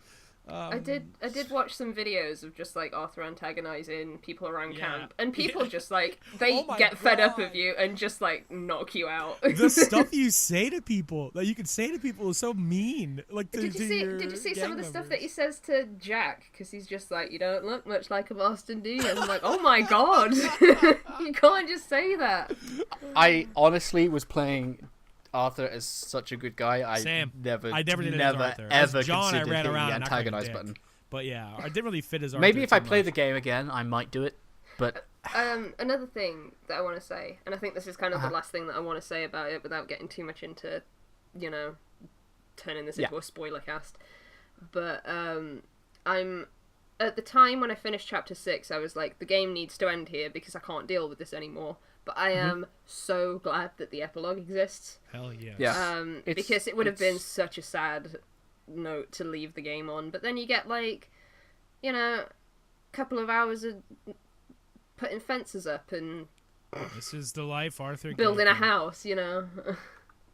That building a house cutscene is perhaps the best cutscene in the game. I love it. That song has been in my head basically since I heard it for the first time. I So love good. that they just the genius of the editing of that montage of you tapping X to nail a hammer, and as you're tapping X, it transitions to so many different time-lapsed moments of you hammering that nail, and they just nailed the cheesy montage so much, and I was not expecting that, and just so good. That was what I needed after the trauma that was Red Dead Redemption. Building a 2. house with Uncle and Charles, And Charles was always my favorite gang Love member. Charles. Yeah, Charles is great. From when he first teaches Arthur how to hunt, I was just like, this guy. I like this guy. He just seems like a good guy. Mm-hmm. And I hate to break it to you, but Uncle couldn't help because of his lumbago. Lumbago. It's a slow, painful death. Sure it is, Uncle. Sure it is. Lazy son of a bitch. But yeah, and then they had. One thing I didn't like was the credits montage, because that just reminds you of how shit everything's gonna turn out. Yep. Yepper. So you can't have a moment of just being happy, because it's all bad. Ross wouldn't have found that money if John hadn't gone and avenged Arthur's death and killed Micah. Yeah. So you know what? I don't even care. Micah I didn't actually realize that until I read the wiki. That is how it's just a tragic story all around, man. But for those brief moments of peace that John was able to get, even though he went right back to his old lifestyle to kill Micah and just kind of created the cycle anew, those little moments of family time and just self-reflection there, it's all thanks to Arthur. And so Arthur died on his own terms. I'm in full spoiler mode now because we got timestamps. Well, he died on his own terms in one version. Yeah, he knew he was going out from the TB anyway, so it was just a moment of I love it. Anyway, I want to cry. Red Dead. I love Arthur so much. Red Dead 2. $43,000. I'm glad you loved it. Yeah. I'm glad all of you liked it. What up? Dutch having $43,000. Yeah, little bastard. What a prick. I don't know how to explain myself. But a prick. Encapsulates Dutch perfectly. I felt genuinely quite betrayed by him. I felt genuinely hurt. We're worth because $43,000. You know, when Arthur's health was going down and everyone was like, "Oh, you don't look very well," Dutch did not give a single fuck. Nope. And I've never been so annoyed by anything in my life. That is how you do a character arc into evil madness. Yeah, Game of Thrones, come on, bro! Because you don't see it coming. It's just like little moments here and there where you're like, Dutch is being a little bit I was talking weird about and a bit of an asshole. This conversation is... and by the end, you're like, I don't even... when did it happen? This game's story is how you use your time to know what you want to do and not just get to your ending. And I appreciate it so much for that. People can say it's too long, whatever. No matter what you do, it ends up Persona length. The game is just long, but it's deliberately long. It did not feel as long as Persona. It's not though. bloated the way an Assassin's Creed game might be. I see a lot of people complain about Odyssey's length, and I haven't played Odyssey. I have no horse in that race. But a lot of people complain that it's bloated with side content and forced level gating and stuff like that, and the game's just too big, and there's no way to actually critical path it. Whereas something like this, it's long because the story is long, and it's a good story, and it's well paced, and it invests you in it, and that I appreciate. I have grown into a place where I don't want to play long games as often. I've tried to gravitate towards shorter experiences. That's why I'm kind of excited. Rage 2 apparently is only 15 hours long, opposed to some 60-hour bloated open world game. So I'm interested in playing that because I get a little open world fix, and I don't have time to play this game for 70 hours. Yeah. But Red Dead's one of those situations, and Persona was one too. Where towards the end I get a little tired, but I appreciate when that game time isn't used on needless things. Red Dead, definitely not. And they knew it at the time. It just always felt like they were building in that game. Mm-hmm. Yeah. Whether it was building up to something happening or building a house. Building a house, or building Arthur's character, building the gang members. There's always something that it's working towards, Yeah, and it doesn't never feel like really it wastes anything. stalled. Yeah. I want to play it again now, just to. So good. Great game, and the reason that I didn't give it much thought last year was because I didn't really care about Red Dead Redemption that much. So when Red Dead Redemption 3 comes out, I'll probably buy it. So I'll see you in 8 years. Hell Is Red Dead 3 going to be a prequeler? Are we Oh my going to God, play as... If it's got little Arthur in it. Oh man, do we get to play as Dutch? Forming the gang. Maybe. Oh man, that'd be pretty sweet. I would love Red Dead 3 to take place more in that meat of the West. Because so far, we've had both games now kind of explore that end of the Wild West. Like, outlaws don't have a place anymore. I want to play Red Dead 3 where outlaws rule. Because I want to play Red Dead 3 where it ends with the Blackwater. It's called Red Dead Online. No, I want to take part in that Blackwater heist. I kind of think, like, if they're going to do DLC for Red Dead 2, that it'll be that Blackwater mission. They won't do a single player DLC. It'll be a multiplayer heist or something. Or it'll be, oh god, what was it called? The zombie one. Oh, Undead Nightmare. Yeah. One of the best DLC ever. I think Rockstar's past that, though. It's a shame. It's a shame, because I want more of the single player stuff, and Red Dead Online doesn't interest me as much as... Yeah. I mean, hopefully by the end of the summer it'll be... I mean, I'm hearing good things now with that. I'm hearing that it's getting better. I hear there's a lot to do now. They added a bunch of story stuff and a lot of co-op stuff to do now in this latest update. So I'm interested in exploring that myself. See what those things are true, and then more stuff coming in the summer with the role playing stuff. So it seems like that's going in the right direction, which is nice to see. But it doesn't have Arthur in it, so that's true. It does have Bonnie McFarlane in it. I'm pretty hyped about that. Yeah. Some Red Dead 1. You can go to Armadillo, too. In the main game, you can go to Armadillo. Everyone's, like, sick there, though. It's kind of strange. Oh, weird. Red Dead 2.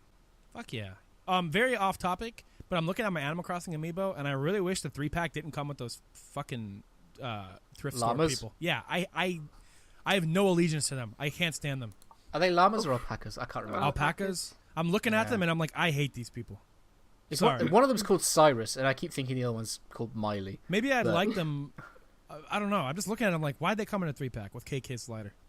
Yeah, it's a weird 3-pack to have. I mean, I want a Brewster amiibo, goddammit. Yeah, dude. You never know when Animal Crossing comes Game out. of Thrones. God damn it. Someone reminded me that when you become friends with Brewster, he offers you a coffee with pigeon milk. And the more I think about it, Is Brewster pigeons a pigeon? don't make milk. Is Brewster a pigeon? Is it his milk? Yeah, he's a pigeon, so it must be his milk. But pigeons don't make milk. No, they don't. So what's he putting in our coffee? Bird shit, dude. Bird shit is white. Yep. Oh my god, the implications. Animal Crossing is disgusting. So welcome back from the timestamp. Yeah. We're now finished with Red Dead. Yeah. Sorry about that one. It was quite long. That's okay. It's a big game. We didn't really get to talk about it as a group. It was nice to have all three of us having completed it, getting to talk about it. For anybody who's like, oh, the game's been out. Where the fuck's Sekiro? Where's Yoshi at? So you gotta relax, cowboy. We got a long show. You better relax, boy. Boy. We got Wild West to talk about. I'll bore you all with some Sekiro talk real quick. That's as far east as you can go. So as y'all know, I was very as y'all know. Dude, I started saying y'all. I mean, you know, I've been saying y'all. I've been saying y'all a lot in the Discord chat. I've been saying it more than I should. It's just an easy thing to. Yeah, hey y'all. Y'all need to see this. Like, it's just people are saying that y'all is gender specific. Like, you only say y'all to dudes. What? I don't get it. I always thought it was neutral. I thought it was neutral. Because it's just you all. Yeah. But people are like, I've never heard people address a group of women as y'all. Huh. But interesting. I'll have to look into that more. Yeah. So I was very excited. Sekiro. Sekiro. I always keep Sekiro is the Soulsborne one, right? Not Yeah, not yeah, the yeah. super cool samurai one. Not that I Ghost actually of want to not play. Ghost of Tsushima. Okay. That E3 we had like 2 samurai games. I mean, to be fair to Sekiro, I'd say it's probably potentially more ninja. Okay. But I mean, you fight a lot of samurai generals in this game, so I mean, it's a samurai game.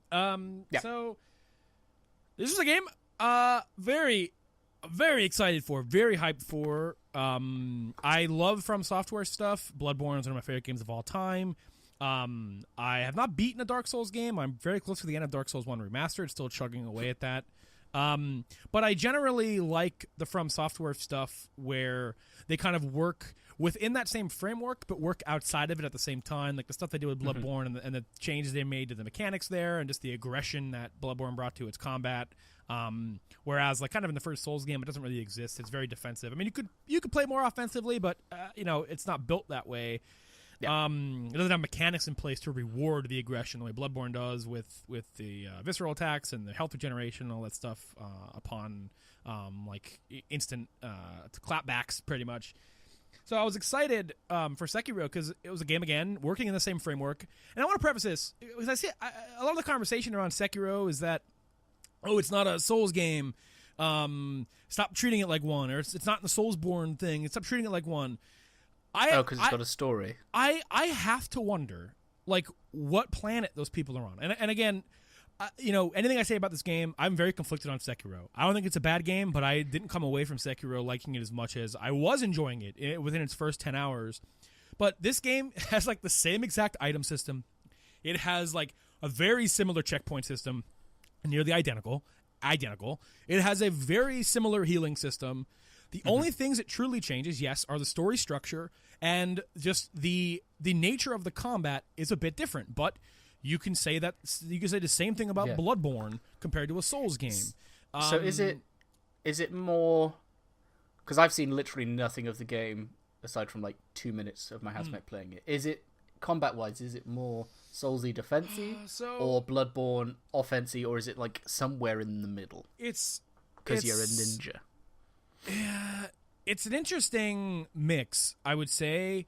I would say it's not as aggressive as I'd like it to be, which is interesting because, like, for the first 10 hours, the game is very based around deflections and parries, and chipping away at I haven't played it in weeks. What's it called? People's oh no, how do I forget this? Weakness. Breaking people's not ankles. Stance. Google. Oh my god. Jesus. This is That's the autocomplete. How to break people's ankles. Posture. Okay. Breaking their posture. Yeah. Each enemy you fight has a posture meter. And the whole idea of the combat in Sekiro is kind of this push and pull of every time you get like a really nice perfect deflect, it throws them off and fucks their posture up. Anytime you attack their stamina, it breaks their posture a bit. So enemies don't really have necessarily a life bar as much as they have like a vitality meter, which determines how fast their posture breaks. So chipping away the vitality makes you break their posture quicker, but getting their vitality to 0 doesn't necessarily kill them, because you can still fuck up. So it's this cool dance of like, wow, when you clash with a samurai, another sword wielder in this game, that sword clink, just flurry of metal clinking and sparks flying and you getting a hit in here and blocking there is really exciting, and very cool and very well done. Like, the system they have in place here is really neat, and I'm never really a parrier in games like this. Like, I suck at parrying. I had lots of success in Bloodborne, but other than that, I'm not typically, like in Dark Souls, I have no fucking clue what's going on with parrying. I suck at it. I can't get the timing right. It eludes me. So Sekiro being a game, any parry system is based around that, is nice because they give you a lot of telegraphs for when you can parry. So I think the combat system initially is very strong, but the more I played this game, I just, like, there's a point in this game where I think it peaks, and I think there's a boss in this game where I'm gonna say the boss's name, Genichiro. One boss or two? One boss. where you are fighting your like rival on the rooftop of this fucking castle, and it is this amazing, like, he wants the prince, you're protecting the prince. This is a whole thing where he has him now. There's like 10 hours in the game or so. The game's long. It's this amazing first moment where you're like, okay, this is my first like real enemy I'm about to fight here. Not counting Lady Butterfly. Like, that's a flashback boss fight. If anyone who's played the game who's like, no, Lady Butterfly, like, nah, I don't count that really. So this is your first big like story moment boss fight, and it is this amazing. The scenery is so cool, like the implications of the fight and what could happen in the story if you lose it. Adds a lot of stakes. There's crazy sorcery at play in Phase 2. Like, learning the fucking fight is just amazing.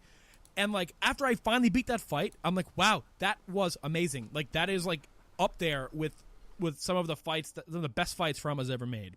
I love it. I think it's great. I can't wait to play the rest of this game. From that point forward, for me, people listening to the show, for Bill Conway, my opinion of this game significantly drops off after that point, because a lot of the game's flaws begin to rear its head. For me. So the game sucks after the first boss. I really appreciate the ideas that went into making this game. I have 36 hours played at the moment. I am maybe about an area or two away from the end of this game. I have been there for about a month and a half, and I have not turned the game back on. I have no desire to finish this game.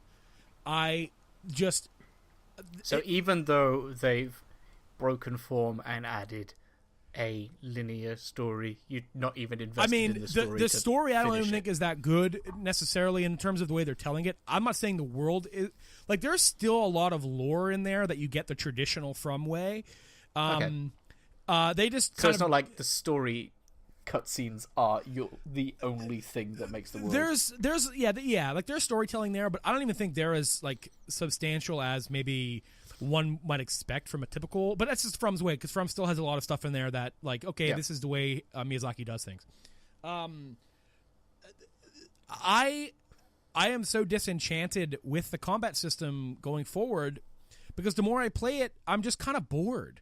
And that's not because I'm like a master at it now or anything. Like, I got past the big hurdles I was stuck on. Now I'm just kind of playing through the next area, but I'm just so bored of deflecting. I'm so bored of the same kind of song and dance where the game never really kind of shakes its combat up.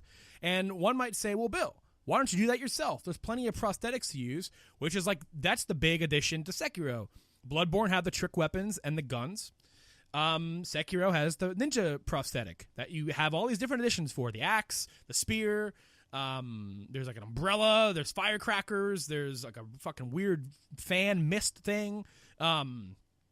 There's all these different tools that you could use situationally, and they have different uses for different bosses and things like that. And so that's cool. You can go like 30 hours and like never use one. And and you can't really say the same thing about some of the tools they added in Bloodborne. Like, I think trick combos are very vital. I think some things you really do need to use your gun to get visceral attacks. I mean, sure, you could beat it without them, but like, some things are just like, are in your face in a way that those things are more apparent, and I think more integrated into, oh, obviously I'm going to use this here.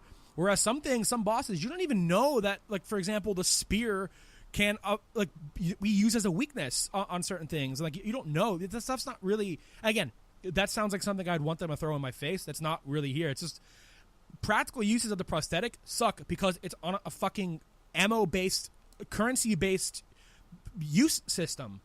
What the hell? You have this awesome prosthetic with like a fucking sick axe, which I love using, by the way. It's very fun to use. But it's so situational, and it becomes situational because you run out of spirit emblems, which are you use to use the prosthetic. Why are you limiting me? Let me just use it. Like that's not fun. That's crap. That's crappy to me. Like, it's not a gun. What the hell am I using this ammo for? I'm just swinging an axe. What the fuck's going on? So, this is going to now be a ridiculously stupid question. Probably not. But people were worried because Activision published this in the West, right? Yeah. So just to double check, there's no microtransactions in the game for the emblems. It's still very much actually... a From Software game. Okay. Like, you know, and everything. Because that sounds like, we're going to make it so that in order to use this weapon, you need to pay us £300. It's a way I feel that they wanted to try to make you wiser about using it, when really those are the things that spice up the combat. Because other than that, there's no other like weapons. There's like, you know, the powers they have you unlock in the skill tree like kind of amount to nothing. Like there's some useful passive things that like give you more charges or give you this or more revives, blah blah blah, whatever. You know, but for the most part, you're kind of going to be using the same one or two of those that you unlock, and then you just unlock more powerful versions of that, or of one or two of them as you go. So the whole like skill tree system seems kind of wasted. A lot of that's not really fleshed out. A lot of the ninja magic stuff isn't really fleshed out. So to me, like the prosthetic seems like the perfect opportunity to flesh out the combat, because there's a large prosthetic skill tree that you unlock, different versions of the prosthetics, and you craft different versions. But it's like I'm like 40 hours into the game, and it just never really feels like that's like in the same world. Like I feel like that's not like considered really. And again, people could say, oh, but you know, that's something you have to kind of do yourself. Because I remember back when we were talking about Horizon, I was a big fan of all the gadgets in that game, but you don't really have to use them all. It's useful if you do, if you take part in like, oh, I'm going to use ice arrows or this, you know, the purple ones, the fire ones, whatever, the nets, the ropes, you know, all the different stuff in Horizon that makes your fights easier. You don't really have to use those or engage in those. They're there if you want them. And like you could maybe levy that same thing at Sekiro of like, oh, well, you know, you kind of have to experiment yourself as a player. It's your job to figure out which one you'd want to use here. But none of it feels as like when I deep dove into the Horizon's gadgets and Horizon's combat and stuff and used those things, I like lots of that stuff just felt more in there, more fleshed out than what I'm getting in Sekiro, and it makes me not want to really engage in any of it really, because like I just don't really feel that in tune with what they put out there, because I'm also just bored. I'm bored of deflecting. I'm bored of kind of the combat staying the same for the 40 hours. There's no room for like major experimentation like the way you can in Bloodborne of like, oh, I'm going to switch to the Kirk hammer. I'm going to switch to the Blades of Mercy. I'm going to switch to the whip. I'm going to switch to the World Gig Saw. You know, like you have your samurai sword. And again, that was the approach they took with this game. It's more of a character action game in that sense, where like this is you. This is your weapon. It would make no sense for the samurai to come rolling in with warhammers. But that's just not for me. Like, I don't think the combat is interesting enough for the entire duration of the game to warrant the length of it. I wish it ended 10 hours ago. Like, so. And I think the areas get less interesting as you go. I think I really loved the more traditional Japan approach to like the first 2 or 3 areas, but then some of the areas are just kind of Dark Souls. You know, you're in a poison fucking cave. Miyazaki, were you raised in a swamp, dude? Why do all your games have a poison cave or forest? Stop it! Stop it! I hate being poisoned. Every game ever, I hate being poisoned. MMOs, I hate being green. I hate when I'm poisoned and get dazed off my mount. Souls games, I hate walking through poison piss shit air. Sekiro, stop making me walk through poison caves. Stop it. Stop it right now. The terror mechanic, I hate it. Stop it. Miyazaki. Jesus Christ. It didn't have to go that direction. Stop it. And that's where people say, oh, it's not a Souls game, it's not a Souls game. The terror mechanic is right up there, like the fucking madness stuff or whatever in Bloodborne, or the frenzy stuff. Like, it's so such a Souls game. So your argument for it being a Souls game is because there's poison? No, because there's so many things that are just copy and pasted from Souls and Bloodborne that, like I wish he didn't do that kind of stuff. I wish he really did go different with a lot of the stuff in this game, because, like, there's areas in that game where it's like the frenzy from Bloodborne, the terror in this, like that little meter that shows up. Oh, you're stepping in the mist, you're getting scared, and then you instantly die when it fills up. It's like, come on, dude, stop it. Stop it. It's in every one of your games. Stop it. It got too... Are you okay?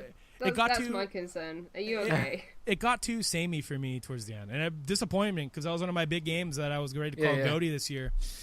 Well, considering you were like, what would be your biggest disappointment if it turned out to be not great in that last podcast we did, and immediately you went Sekiro. Yeah. You know, and it's funny because I totally understand why people love this game, and I understand why people love it all the way through. And I know we have listeners who love this game, and I know we have listeners who beat it and appreciate it and love it. I have best friends who love it. And, you know, when I told my friend, you know, when I was at the point where I was, like, getting to the point where I'm like, I don't really think I like this game too much, and I was texting him, and he's like, I don't really agree with what you're saying. And it's like, well, I mean, that sucks, but I mean, I don't think that this game holds up for 40, 50 hours. And I think the areas get less interesting as you go. I think there's a peak. I think that's okay for games to peak, but I also think it's okay once you peak, you understand when to end. And I just, I'm not as interested in finishing it as I mean, I played it enough. I played for almost 40 hours of it. I don't really need to see it. I don't need to beat it. I don't really care. It'll probably make my top 10 in some way, maybe deep down, but, you know, because there's a lot I appreciate about it. The stealth stuff's really cool. Their mobility stuff's great. The grappling hook's really cool. You know, there are neat things they added to Miyazaki's formula that make it fun, like being able to get on roofs and having that verticality whereas in Bloodborne and Dark Souls you literally can't jump. There's a jump button now. And like, you know, being able to stealth your way through whole areas instead of just cross your fingers and hope that you time all your attacks correctly. Like, it's really neat to use a lot of those things. But a lot of that stuff that I was loving in the first 10 hours and using the roofs and the shadows and all these different stealth things kind of go away when you're just in a damp-ass fucking narrow poison cave, you know? It kind of loses some of the stuff that was fun about the beginning of the game. The poison. Man, I wish I could stealth if the poison can't find you, it can't poison you. And yeah, and there's a point in the game where, man, I hate this one fucking boss. I think I really didn't enjoy a single second of it, but the more I think about it thematically, I think it's really neat. For anyone listening who's played the game, if you haven't played the game, I don't think it spoils anything. It's the Guardian Ape. Interesting two-phase Man, I fight. remember this boss just for you talking about it. And I think, you know, after you beat it, you kind of realize, okay, yeah, that was a really memorable fight, and you watch people's reactions to that fight on YouTube and to the big moment in that fight. And it's like, yeah, okay, this was a really cool thing to have in this game. But then they kind of make you fight it again, and it's kind of just dumb. And it made me so mad, and I finally beat that part, and then I think that's where I roll credits. I'm like, I'm done playing this. I just don't really think the second half of this game is as good as the first half, and so I bow out. Sekiro, I'm sorry. Shadow died once. And there's other mechanics in there that I just don't feel have as much importance as they weigh on. Like, every time you die, you inflict dragon rot, or dragon rot begins building up to be inflicted on NPCs. And that'll block off certain side quests for you until you go back to your shrine and heal the dragon rot across all NPCs. And in the beginning, they make it seem like that's going to be some big fucking thing, but like, it really isn't that bad. Like, you just kind of like let the dragon rot build up on people until you're ready to beat their side quests. And it's like, okay, this really wasn't as significant in the grand scheme of things as they made it seem. And you know, yeah, I don't know. I don't know. I'm just kind of lukewarm on the whole thing, and then the whole conversation after it came out just kind of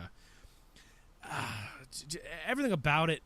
There's something about fans of the Souls games when they talk to people who don't like the games. If you have an opinion on one of these games that's negative, they just instantly assume so much about you, and it's just off-putting. Somebody put it best on the Mega 64 podcast. Derek Acosta said From Software fans are like the Rick and Morty fans of the gaming community. And I've never seen a more accurate comparison in my life.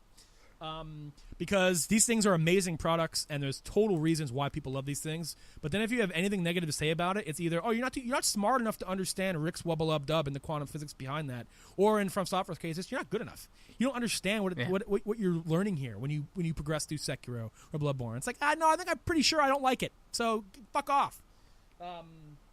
Yeah, so, Sekiro. Fair enough. Any games y'all like? I could talk about one that I still don't know how I feel about it. I beat Kingdom Hearts 1. Oh, also, by the way, I've been meaning to plug it. Kinross streamed that fucking game, The Champion. Yeah, I've been meaning to talk about it on Weekly to go to his Twitch to go check out, because he's now you're streaming what? No More Heroes?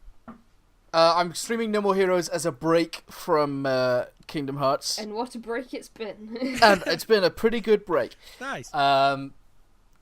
Yeah, I've saved the VODs for Kingdom Hearts, so I'm going to upload them somewhere. Cool, man. So yeah, I beat Kingdom Hearts 1 thanks to people streaming and forcing myself to get through it that way. Kinross, you're a badass. There are... The story still doesn't make any sense. I made a Twitch clip of like trying to break down 4 hours worth of story into like a minute because basically not a lot of story happens and then suddenly it gets dumped on you and you're like, okay, this is weird. Oh my god. What? They just released the... Oh my god. Kinross, I feel horrible that I interrupted you. No, please. Look at this Did diva you Break skin. see me the from- diva skin, yeah. What the hell is this? Oh my god. She's gone full anime. Oh my god. She has glasses. Alright. Fucking Blizzard. This is not the time to release skin videos. Ugh. Anyway, Kingdom Hearts, you're breaking down the story. Twitch VOD.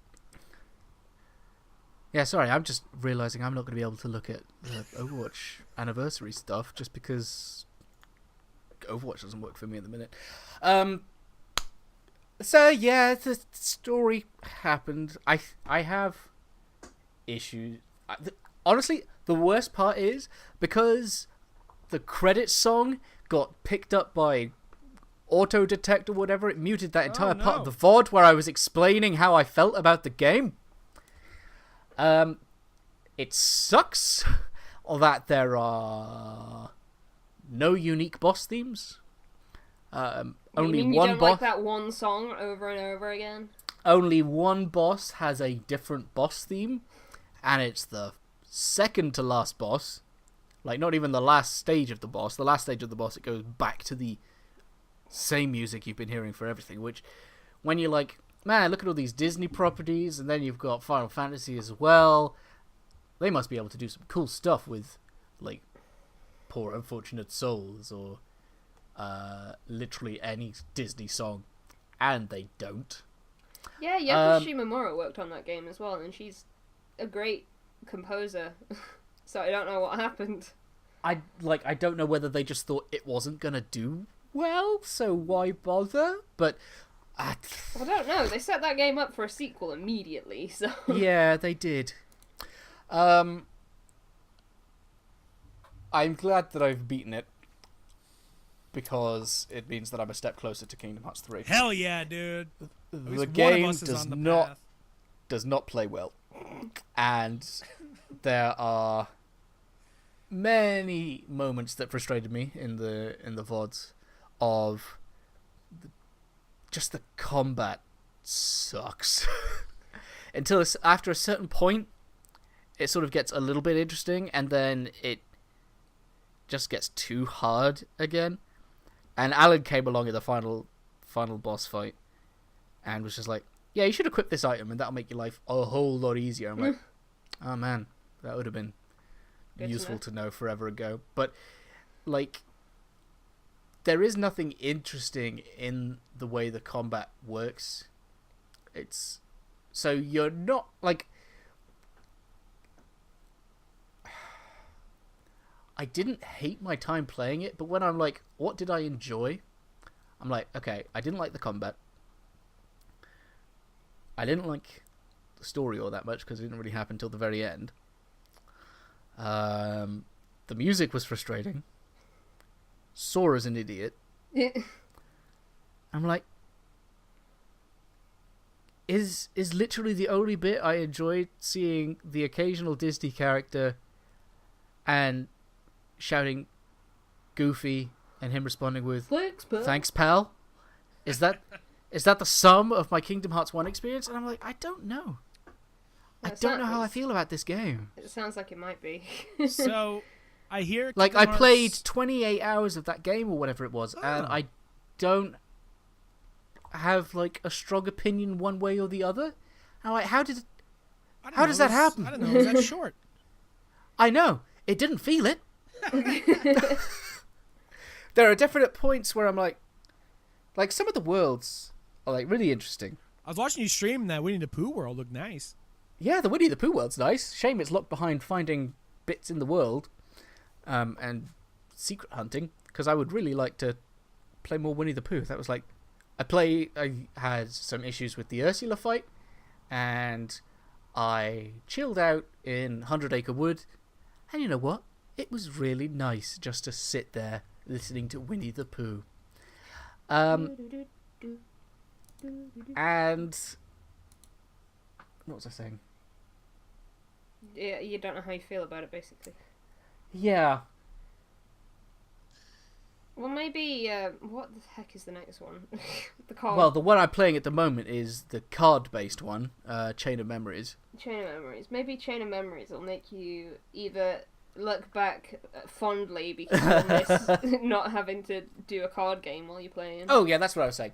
Like, some of the worlds are really interesting, and I'll be like, okay, well, each world is long enough that so long as the boss isn't a dick, I can be like, one world per stream, per 4 hours. And then you'll be like, in a world for bloody forever, like Atlantica, the Little Mermaid one. And then I go, okay, I finished that one at the start of this stream. We'll do the next one. Oh, I guess we're going to Nightmare Before Christmas Land, Halloween Town or whatever. That world is literally like a tiny little hub zone and like 3 spots around it. I beat it in maybe an hour and a half. And then you go to Neverland and it's equally small. Like, there is no consistency in like how big a world is.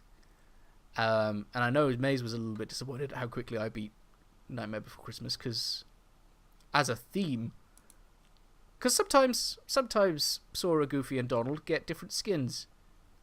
Goofy turning into a turtle, Sora turning into a dolphin shark thing, and in Halloween Town, they also get some interesting skins. It's like, okay, it's kind of cool. Sort of like when in Kingdom Hearts 3 you see them turn into monsters and toys and things. It's like, nice. But it doesn't last. Nothing in that game lasts. Except the bosses. And the final boss, kind of disappointing. Huh. Is If it I'm gonna be Walt honest with you, himself? Hmm? Is it Walt himself? No, it is not. It's a tip. So the final boss is actually 3.5 stages. The first so there's the first stage where the dude spams an attack, and then there's a boss from like a section from the very beginning of the game that is incredibly easy to beat. It's literally just there for you to build up some mana again, and then the next stage is basically the first stage, but with a couple more attacks that he spams. And then the final stage wasn't even a challenge. Like, there was nothing hard about it. I think I died to it once, and that was because Goofy was an idiot. Thanks, pal. And so, like, there were sections where the game was just so hard that it was making me feel like, okay, well, the final boss is clearly going to be a challenge. I need to prepare and all this stuff. And then it was just over. I think that's my problem with it. It just sort of ended. Well, Like, the final boss was didn't. like, I have The to final go boss out. didn't feel like.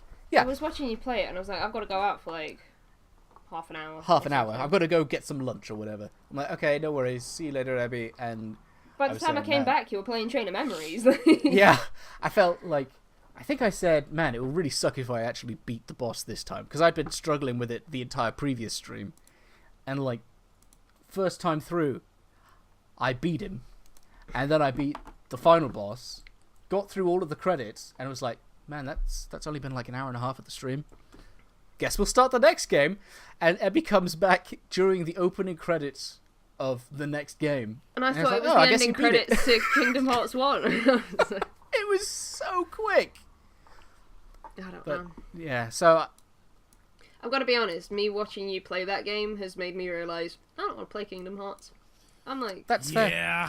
I am totally willing to. That's why I streamed it, yeah, really? you were making the sacrifice. so that I mean So you have that- to watch it, but but you could Well, be you're doing other making stuff. you're doing the hard work, while Yeah, I just get to play Kingdom Hearts 3 at the end and see if that's any good. So that's true. So yeah, I need to get back into the streaming saddle. you're gonna but I finish No More changed- Heroes first. I'm gonna finish No More Heroes first, but because I've changed shifts at work, I used to be streaming like from like 5 o'clock in the evening for a few hours, but that can't work anymore. So I'm limited to weekends, so it's just a bit of a mess that I'm trying to get on top of. You'll be alright. Yeah, Kingdom Hearts. It's going to be my Twitch life for a while. Yay. Yay. Kinross Hearts. That's what I'm talking about. Are we alternating then, since... I'm happy with whatever. I just gave a horrifically poor explanation of my Kingdom Hearts No, dude, experience, that's okay. I feel like I really fucked up some of my thoughts on Sekiro. Do you want to go back to talking about Sekiro? At least you had thoughts. I thought about how I'm disappointed in the music too. That's really it, though. They play the same theme. Kinross, you mentioned in Kingdom Hearts about the boss music all kind of being the same. They kind of play the same song for every. Oh, it's not kind of the same. It is for literally the same music for every mini boss kind of thing, and they repeat a lot of mini bosses. Yep. And it's kind of a bummer. Thinking about some of the optional and mini boss stuff from like Bloodborne, for example. And then just kind of seeing them just kind of like, oh, wow, it's the fat drunkard. Oh, my God. Wait, what? It's the fat drunkard again? I thought he was a unique guy. Why am I fighting him again? What the fuck? This person again? Bloodborne, you're great. Sekiro, what the fuck? Anyway. I think what... That's all I need to add. I will quickly go back to Kingdom Hearts 1. It has set up in me a continued interest in getting to 3. Hell yeah! I have... a lot of things that I hope... Like, I figured that between Kingdom Hearts 1 and 2, that I think there's 2 or 3, like, smaller games. Mm-hmm. I don't have any expectations for those, but I'm hoping that by Kingdom Hearts 2... 2's great. I hear... Well, I mean, they said that about Kingdom Hearts 1. There are, like, some basic things that I hope happen. Boss themes, better platforming, slightly more interesting combat. But I will also say, Kingdom Hearts 1 has excelled at one thing that I have always had a problem in video games. And that is, Kingdom Hearts swimming is perhaps the best swimming I have ever experienced in a video game. I still don't believe that. Not a single part of it confused me until I was in a boss fight where I had to like lock onto someone and move in like various directions. Aside from that, I took to it like a fish to water.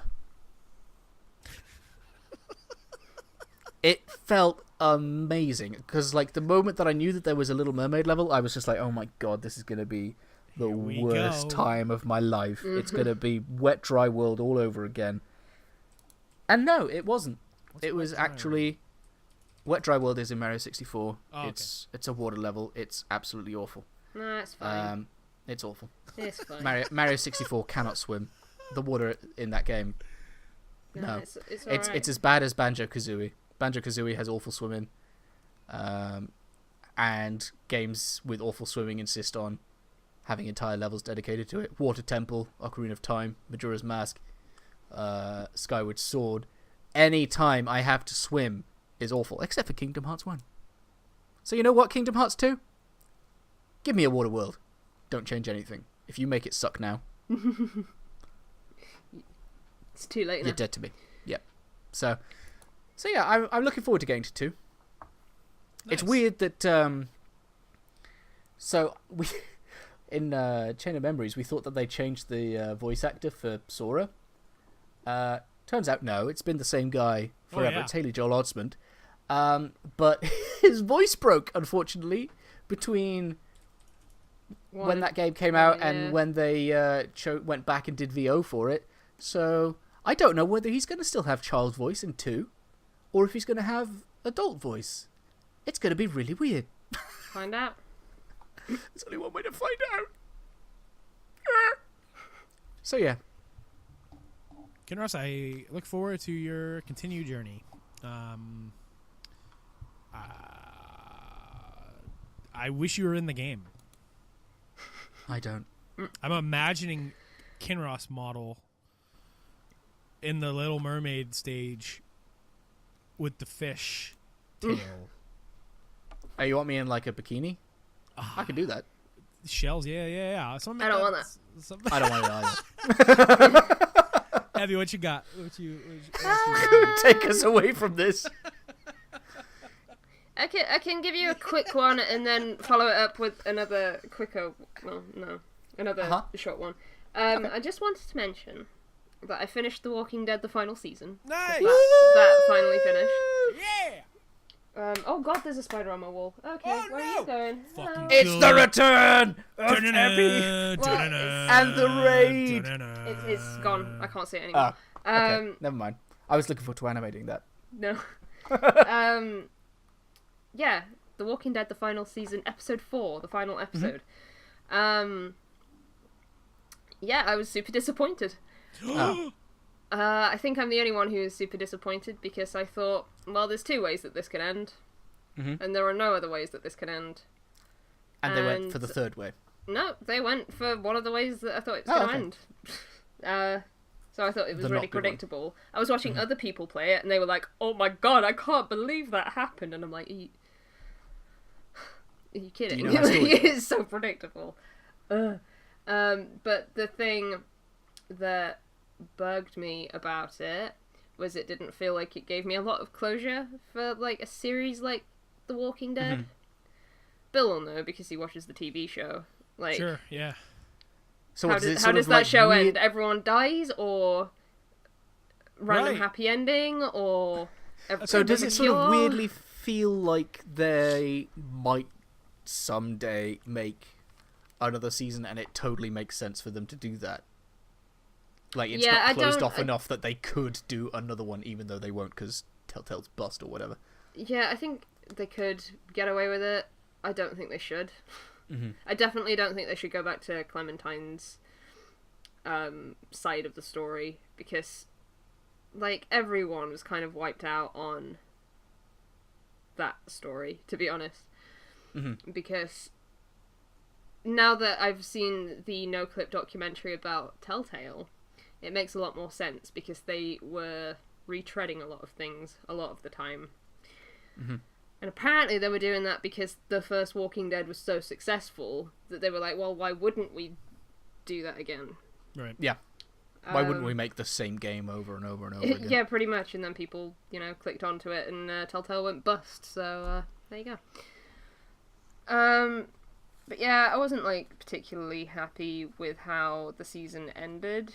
But I still do think that episode 1 of the final season is probably one of the best episodes, and it definitely had some nice moments in there, but not my favourite, I'll say. So is it just like a downer because it was a predictable ending and it wasn't the ending that you wanted, or did... I don't think they could, I don't think... Is there any way that they could have... short of everyone dying or a cure being discovered, I don't think there's a way for The Walking Dead to ever wrap up and feel conclusive. For sure. Okay. Yeah. I can see that, because you're eventually just going to have to leave, like, people wondering, man, they're in a zombie apocalypse. Yeah. Are they gonna live and sort it out, or are they all going to die? Because how does it end, right? Because like in The Walking Dead, everyone's infected, so it's a thing of, and no matter how you Spoilers die, for you're season gonna 1 yeah, or 2 or whatever. you're gonna turn into a zombie. So the entire population, unless there's a cure, like will eventually be zombies no matter what. So it's like a weird thing of like, where do you leave that series, and how do you conclude I mean, I guess it's a matter of concluding an individual story, not so much concluding the universe's story. So it's like the series is in an interesting spot, because I feel like in terms of the show and the comic, a lot of people are going to want the conclusion of that universe rather than wherever these characters are left off, and that's where people are at with Game of Thrones too. It's like, we want to know about this world. I don't really give a shit what's going on with fucking like Jon Snow's 3 lines of dialogue. So it's a thing of like, when you're ending a series, it's tough, and it's really hard, especially when it's something that's supposed to be like an ongoing, for sure, like problem that the world has, like The Walking Dead. So it just feels a bit weird. But I kind of always assumed that the final season of The Walking Dead Telltale game was gonna feel weird. Yeah. Sure. But I'm glad that I saw it out. I'm glad that the game happened, because Right. it nearly didn't for a second there. Yeah. Yeah, if So- you're interested so in is playing The Walking Dead, I reckon now's a good chance to, get into it because Yeah. it's all out there. Yeah, So- final So season is I- currently on sale too. Part of that Epic thing. I think it's $5 for me if I really wanted the final season. So, It's worth the $5. I was gonna say, so is it like, are people better off? Does it like give enough closure to make it worth playing it if you've played the rest of Clementine's stuff, or are you okay Oh, at yeah. just sort of leaving it where you were? I think if you are at all invested in Clementine, then it's worth playing. Okay. But to be honest, I'm gonna be honest. I'm not like the biggest fan of Clementine. I don't think there's anything wrong with her. I think she's a fine character, but I'm not like desperate. I wasn't desperate to know what happened to her. Yeah. Like I honestly think they could have ended The Walking Dead at season 1, and just left it, for audience made them too much money. interpretation. But they wanted to make that money that they didn't make. So, Fair enough. by the sounds of it, The Walking Dead after the first season was not super profitable. So That's a weird thing to think about, because then you would have thought like, well, second season didn't sell too well. Maybe we'll just make the third season the final season. I guess they must have been a bit profitable until Telltale went under. Yeah. Unless they like had a they lot were using. of like, well, not a lot. They had a couple of spin-off games in there as well. Yeah, they had 400 Days and the Michonne story. Michonne one. Which I Plus actually you got haven't one to, played, like- so Is stuff like Minecraft Story Mode and the Batman and the Tales from the Borderlands and Wolf Among Us or whatever it was. Was that literally them making stuff, and Game of Thrones, just making stuff so that they could keep making Walking Dead? Like Walking Dead is like a half passion project. I think what they implied in the documentary was that they tried to emulate what The Walking Dead did in other franchises that were also very popular. So they would make that, emotional storytelling gameplay loop. Yep. But apparently things changed after the first season of The Walking Dead anyway, because executives started getting involved and cutting out, those bastards. the sections that you'd have in like a point and click game where you just walk around and look Interact at a with bunch everything. of stuff and you're like, oh, Yeah. it's a swing, and then you'll say something like quirky about the swing. It's kind of like they removed a lot of those sections. So like And they the got last rid of episode all of The of Walking like the. Dead was super short. It didn't have, I think it had one section where you could like walk around and interact with things, and there were like 3 things to look at in that room. And the rest was just like action and story that you didn't have control over. So that's probably why I thought it was disappointing. It was an hour and 'Cause a it half wasn't- long, whereas all the previous episodes had been at least 2 hours. And it was less game, more movie. Yet more sort of like watching things happen. And some characters just acting in ways that made 0 sense. Like, Man, that sounds familiar. it's just sort of like, Oh Christ! because apparently all of that stuff. What did you do? Kinross, Sorry. are you actually in pain, dude? Oh shit! I cracked my toe Oh. like 5 times Oh, and then triggered a cramp in my calf. dude, I thought you were just so hype on your Game of Thrones dunk, dude. I thought you No. were just. I'm gonna be right back. I'm really sorry. I'm gonna walk this off. Alright, what was I talking about? Does it matter? How it felt like a movie and it was a bit Yeah, disappointing. characters not acting the way they should. Blah blah blah. I don't want to say Yeah. blah blah blahs and it's everything blah blah blah. Wow. But it's like that's Wow, just, Bill. no. Wow. That's just the way so I fill in. rude. That's just the way I fill in. Coming up over. in sentences. Oh no! No, I just stubbed the toe of the whole show. Yeah, I don't know. It just felt like a really weird last episode where things made a lot less sense, and I was really looking forward to a conclusion, but all of it was predictable. The characters didn't particularly make a ton of sense, but whatever. I think if you are interested in playing the Walking Dead games, it's a good time to do it. But if you're not, I kind of wouldn't blame you, because no one's going to be talking about the game anymore, and that's kind of half of the fun of episodic games like that, is just seeing people's reactions to cliffhangers and stuff, and there's no more of that anymore, so I don't know. Cool. But the other thing that I can... Oh, I'd like sorry. to play it one day, the Walking Dead games, but I feel like I never will. I don't know why. I don't think I know of you playing an episodic game, to be honest. Just The Wolf Among Us and the Game of Thrones game from Telltale. Those are the only two I've ever played. How was the Game of Thrones game? In retrospect, not good. Yeah, In the I could moment- tell by like episode 2 it wasn't going to be as... In the moment, I was playing it with my girlfriend at the time, and we were like enjoying it because it was like just a fun thing to play together. You know, we like Game of Thrones. Well, oh, it's Tyrion, ha ha ha! But like in retrospect, like that story kind of sucked ass. So like you know, valiant The best effort, part- but it's. I think it should have been something that didn't take place at the same time as the show. I think they went a little too ambitious to try to make something that like went side by side with the program when there was like no mention of any of these fuckers in the show. So it's like, Yeah. you're not really making me feel the impact. Like Daenerys, you really believe me? You think Tyrion cares about any of this stuff? When then I go watch the newest season of the show and he has no fucking clue who the Foresters are? Like, what do you want me to get out of this, Telltale? Like, it's so weird. Should have been totally unrelated characters, totally unrelated circumstances, totally unrelated timeline. I think they could have done a lot better work with their own stuff. Like they did with Wolf Among Us, which is a prequel to the comic, which has nothing to do with the comic. So, which is amazing. Yeah. Telltale's best work. So, But yeah, the other thing that I can That's tick it. off my list really quickly. sure. Final Fantasy 15, episode Arden. Ooh, I haven't played it because I No. don't own the game. That This is music what I think you is were copying of the something game. else. I heard the music. Fucking hell yeah. Totally doesn't fit Arden as a character, but It's cool. I like that song. Yeah, I think this was some of the... I think since this is the last bit of DLC that's coming out for Final Fantasy 15, I Yep. think it's bittersweet because, you know, they had all of this other stuff planned, and it's sad that they're novelizing some of it and not making a game out of it. Yep. So that's sad.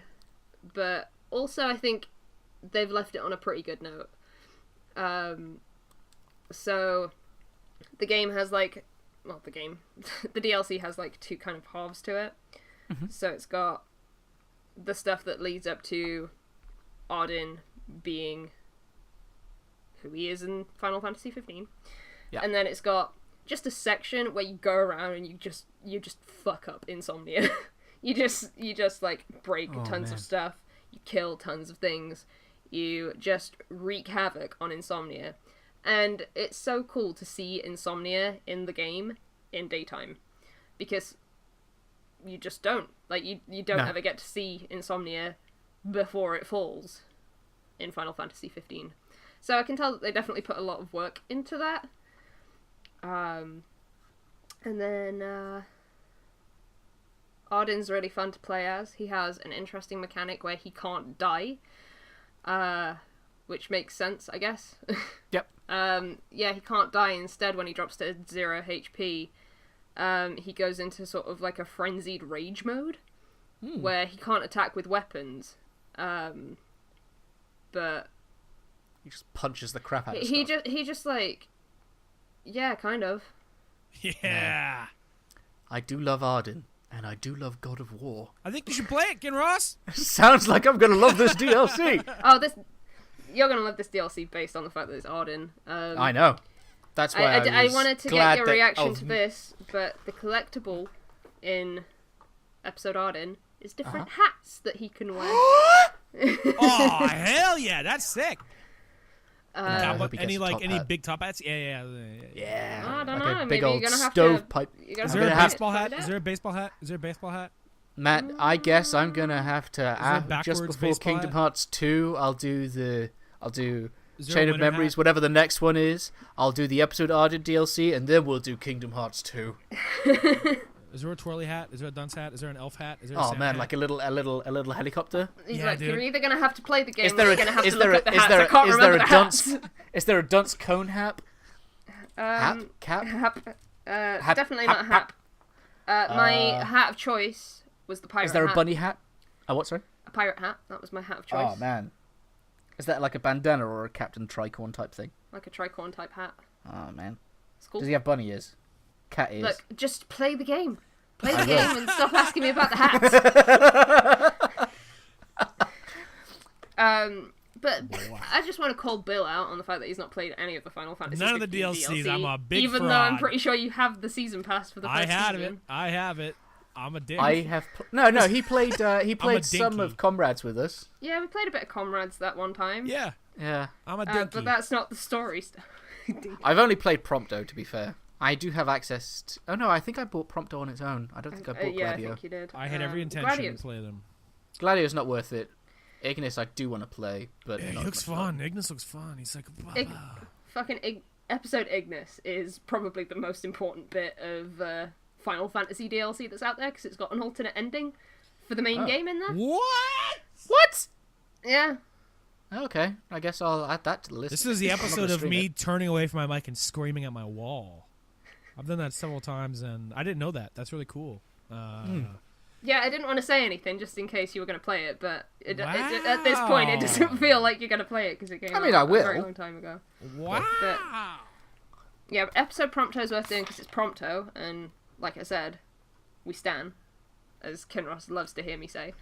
I just, every time, like, I see that more and more on the internet now that you say it, and every time I see it, I'm like, they just forgot to put the D on the end of stand. People like, stand they're us, saying yeah. we stand, as in we stand by him. Anybody stand Permadeath?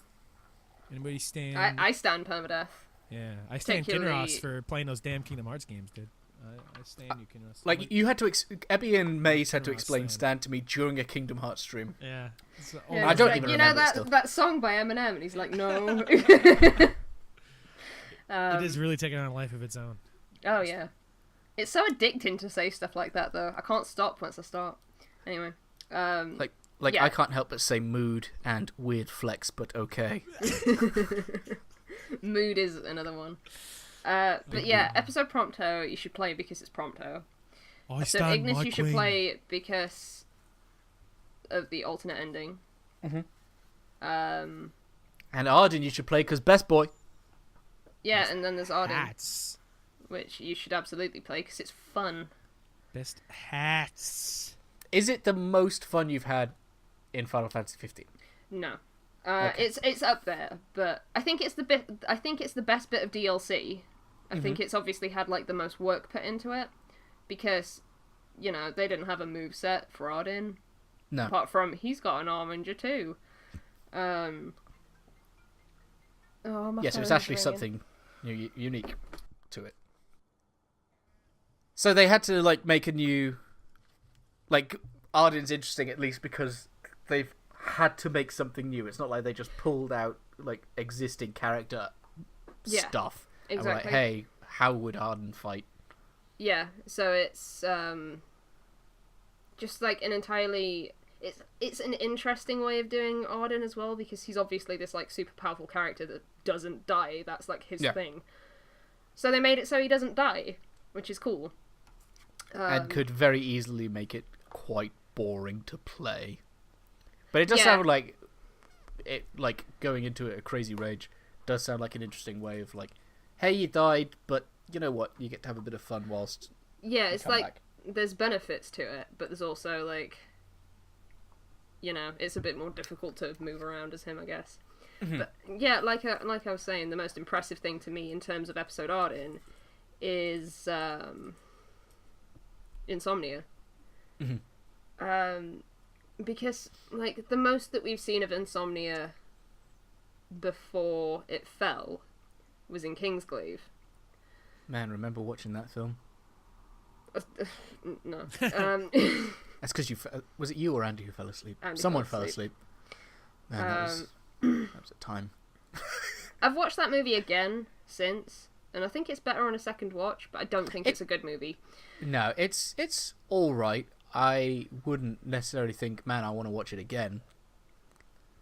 But it definitely like helped explain some of the stuff in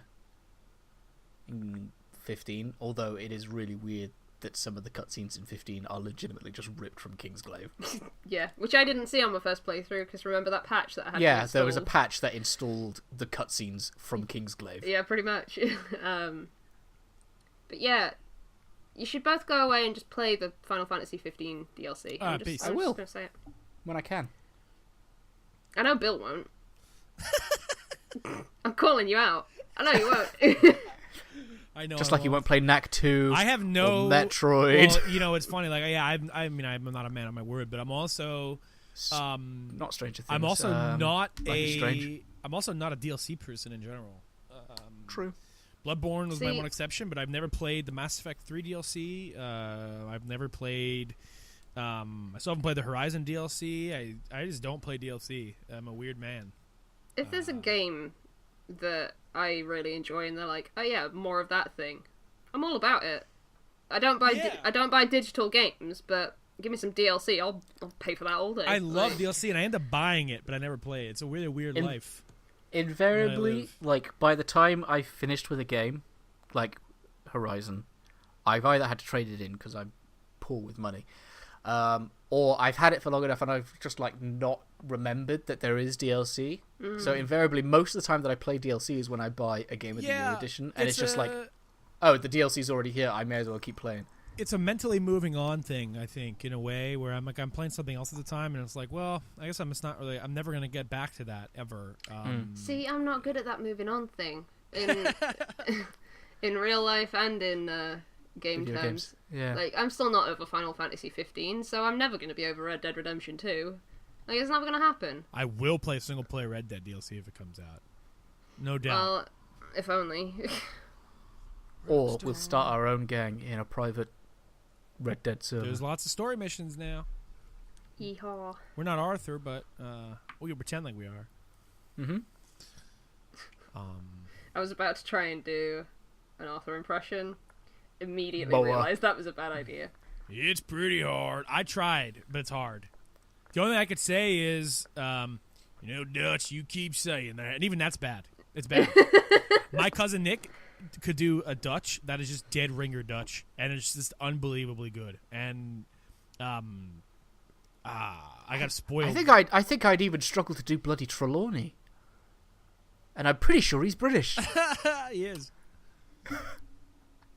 But no, before you came in the call, Lebby, I don't think we recorded it, but Bill and I were pretty crazy in our southern crazy accents. And, Oh yeah, it was a lot of fun. yeah.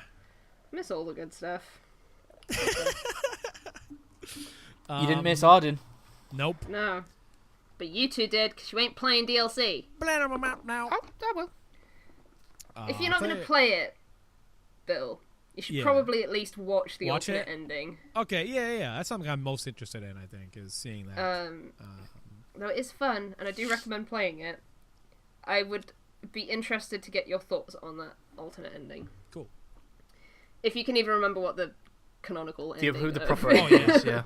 of Final Fantasy 15 is. But alright, someone else talk. I've talked for too long. I mean, we could talk about something that we've all played, much like Red Dead. Can you talk about something else? Because I need to go and talk to my mum about my sister. Okay. Do you have something, or I can quickly talk about my... Everything else I have is pretty short, except for, like, Days Gone. Okay.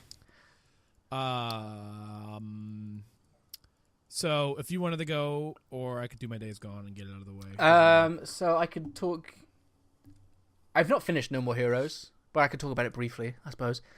I'm enjoying it. There are... There's been, like... one boss that has pissed me off, like, legitimately made me want to put the game down, but Ebby's said, this boss will suck. So I sort of got that.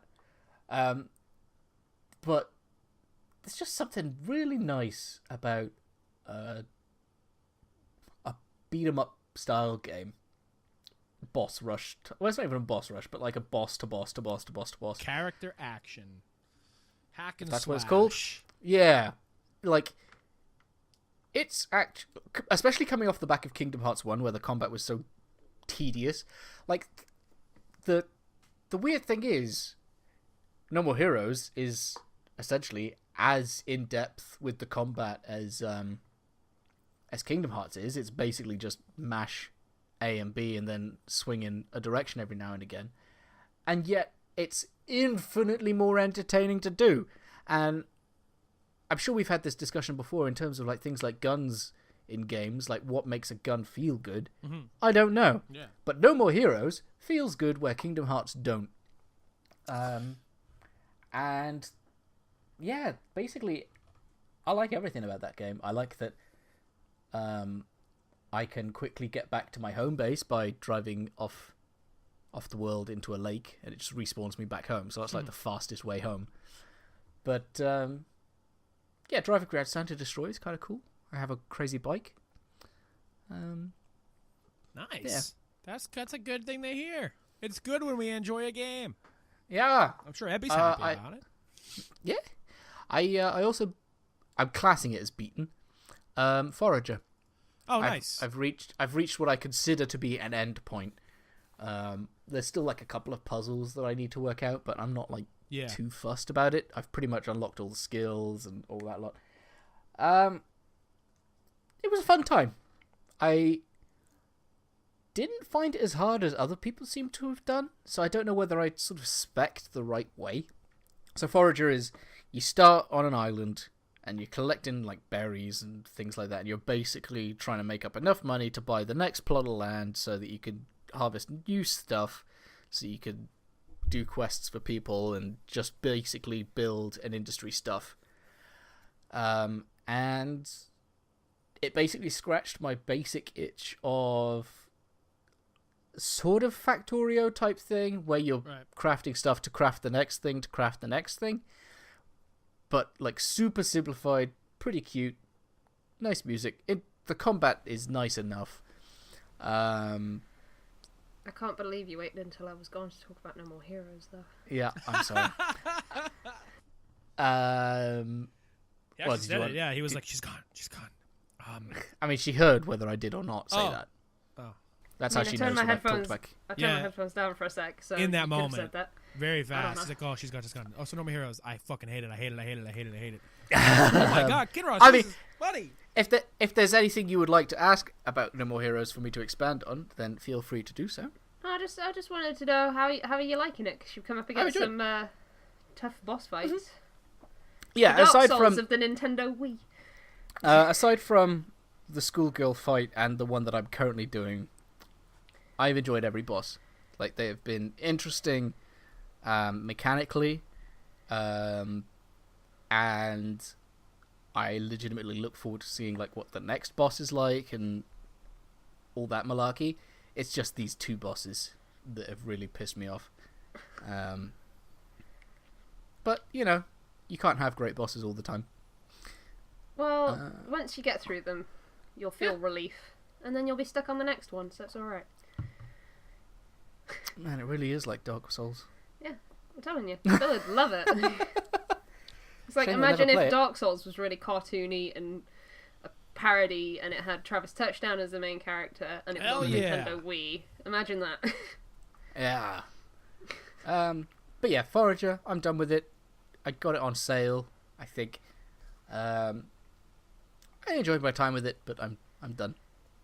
Cool. Basically. I got it. I played it for 10 minutes. I would like to play more of it. But I have not. Bill, you got too many games. I've been seeing you playing Elder Scrolls Online. Yep, I've been seeing that. That's been the main hog of my time. I wanted to really get a character to 50 before Elsewhere, but I mean, I'm going to be making a Necromancer anyway, so it doesn't really matter. But I wanted the Grand Champion points. I have not played any before, Elder Scrolls for so long. I ran out of time, but that's okay. So I'm going to start from level 1 anyway. When is Elsewhere out? Is it out? If you pre-order it on PC, like if you pre-purchase it, it's out tomorrow. So I'll be playing it tomorrow. Oh, damn. Okay. Otherwise, it's June. That's why I thought I had so much time. And I'm like, oh, I have time. It's the beginning of June it comes out. And then they're like, oh, if you play on PC and you pre-ordered it, you're going to get it early. And it's like, fuck you! But, I mean... Screw you for letting me play the game early! Yeah, right. But yeah, I've been trying to go hard on that as much as I can. Eating those experience scrolls. And I need to get back to it. I'm going to give Bill my account information and just be like, finish Cold Harbor for me. I'll do it. Man, they had an anniversary event in ESO where they were like bringing back some old, they're not called loot boxes, but crown crates. Crown crates. So I had, because apparently I didn't cancel my ESO Plus, I had a bunch of crowns, so I bought 15 crates. I got nothing out of any of them. The drop rate in crown crates is shit. Pure shit. Yep. Shit percent. I didn't even get enough gems to buy the thing I wanted, because one of the things I wanted was, it was like a bear mount, but it was like an astral bear. It's really cool looking. And I didn't even get enough gems to buy that. I'm like 50 short still. I don't understand. Like, the fucking drop rate in those, it's so poor because they're so expensive to buy crates. It's $50 for 15 crates. Are they fucking nuts? Like, yeah, it just makes more sense to get an ESO Plus thing and just like I've bought build up your crowns that way. Like I've bought Overwatch loot boxes in the past. In fact, I bought some for the Rising event. So I'm like, I haven't been able to play as much. Let me buy some crates, whatever. By the way, I got 5 vanilla legendaries. I wanted to call that senator up right now, like that guy, and like, yo, buddy, we got to get going on this because I got fucked. I got fucked real hard. But. Excuse me. They're a much more manageable price in a way if you want to rationalize buying loot boxes. Whereas buying them in ESO, it's like, well, do I want gas or do I want to try to get this mount? 15 crates for $50. $50. I don't think any mount should be that expensive though. Like I've seen World of Warcraft mounts get turbo expensive. Yeah, I think but at least you can buy those any mount outright. that is more expensive than about a tenner. Yeah, I mean, because like Kinross was saying, you know you're gonna get that mount for that much money. If I spend like $100 on loot boxes in ESO and I get a bunch of fucking poison potions, like, come on, dude. That's the thing. They fill those crates with like. I have so many of those. The tri-restoration potions. Yeah, never used them. And you can't sell them most. Those no, ones you can only some trade of them them in for sell. gems. Yeah, and I already have so many from like login bonuses and whatever. Crown I don't need any more. Crown crates are bad. And it's a shame because their crown store used to be, we added a new mount to the crown store. Look how cool it is. They kind of stopped doing that really in favor of putting those cool mounts in the crown crates. So it used to be, let me buy this mount for $20 or whatever, and I know I'm getting the mount. It's whatever. Now it's like, well, let me just gamble. Throw at the wall, see what sticks. Like, kind of sucks. Besides that, I've been playing a lot of Days Gone, which I love. Days Gone. It is a game that's been interesting to see. The attitude towards it online has been generally outside of critical reception, which I think the critical reception kind of falls into the general average where I think it belongs. I think people say critics were too harsh on it. I think in some instances I can understand that. Like GameSpot gave it a 5. I think that's absolutely ridiculous. But it's their opinion, and it is what it is. But generally, Twitter vibes, Reset Era vibes, Reddit vibes, sales-wise, Days Gone has had a pretty good life online and with its legs, and for good reason. I think people generally think people are sick of zombies, but people are not sick of zombies. As we've learned time and time and again with the success of zombie properties, people are not sick of zombies. The only people who are sick of zombies are the few people who are sick of zombies. I think that people are sick of like the same style of zombie. I think we've entered a stage where they're like doing different things rather than just being like Left 4 Dead. Sure. But I mean, even the attitude of some of the shows I listen to weekly of like, Days Gone seems like a game that should have come out in 2011. Like we're past this stuff. And it's like, well, I mean, no one's, besides State of Decay, no one has really made a zombie game like Days Gone. And I think it deserves credit for that in its own right. And like some of their mechanics are very Last of Us-y, and the open world is very beautiful. It's a really nice area to explore, like out in like the forested woods of like Oregon, which is a really cool area. That is just besides the festering, rotting bodies probably filling the air, it just seems like a really nice breathe it in kind of environment where it's just really beautifully forested and there's really nice vistas and just a lot of cool spots to see. To be fair, any place was to be like bearable in a zombie apocalypse, it's probably a place where there's a lot of pine. Yeah. I mean, Oregon... You just chop it down and burn it, and you're like, man, this doesn't smell awful.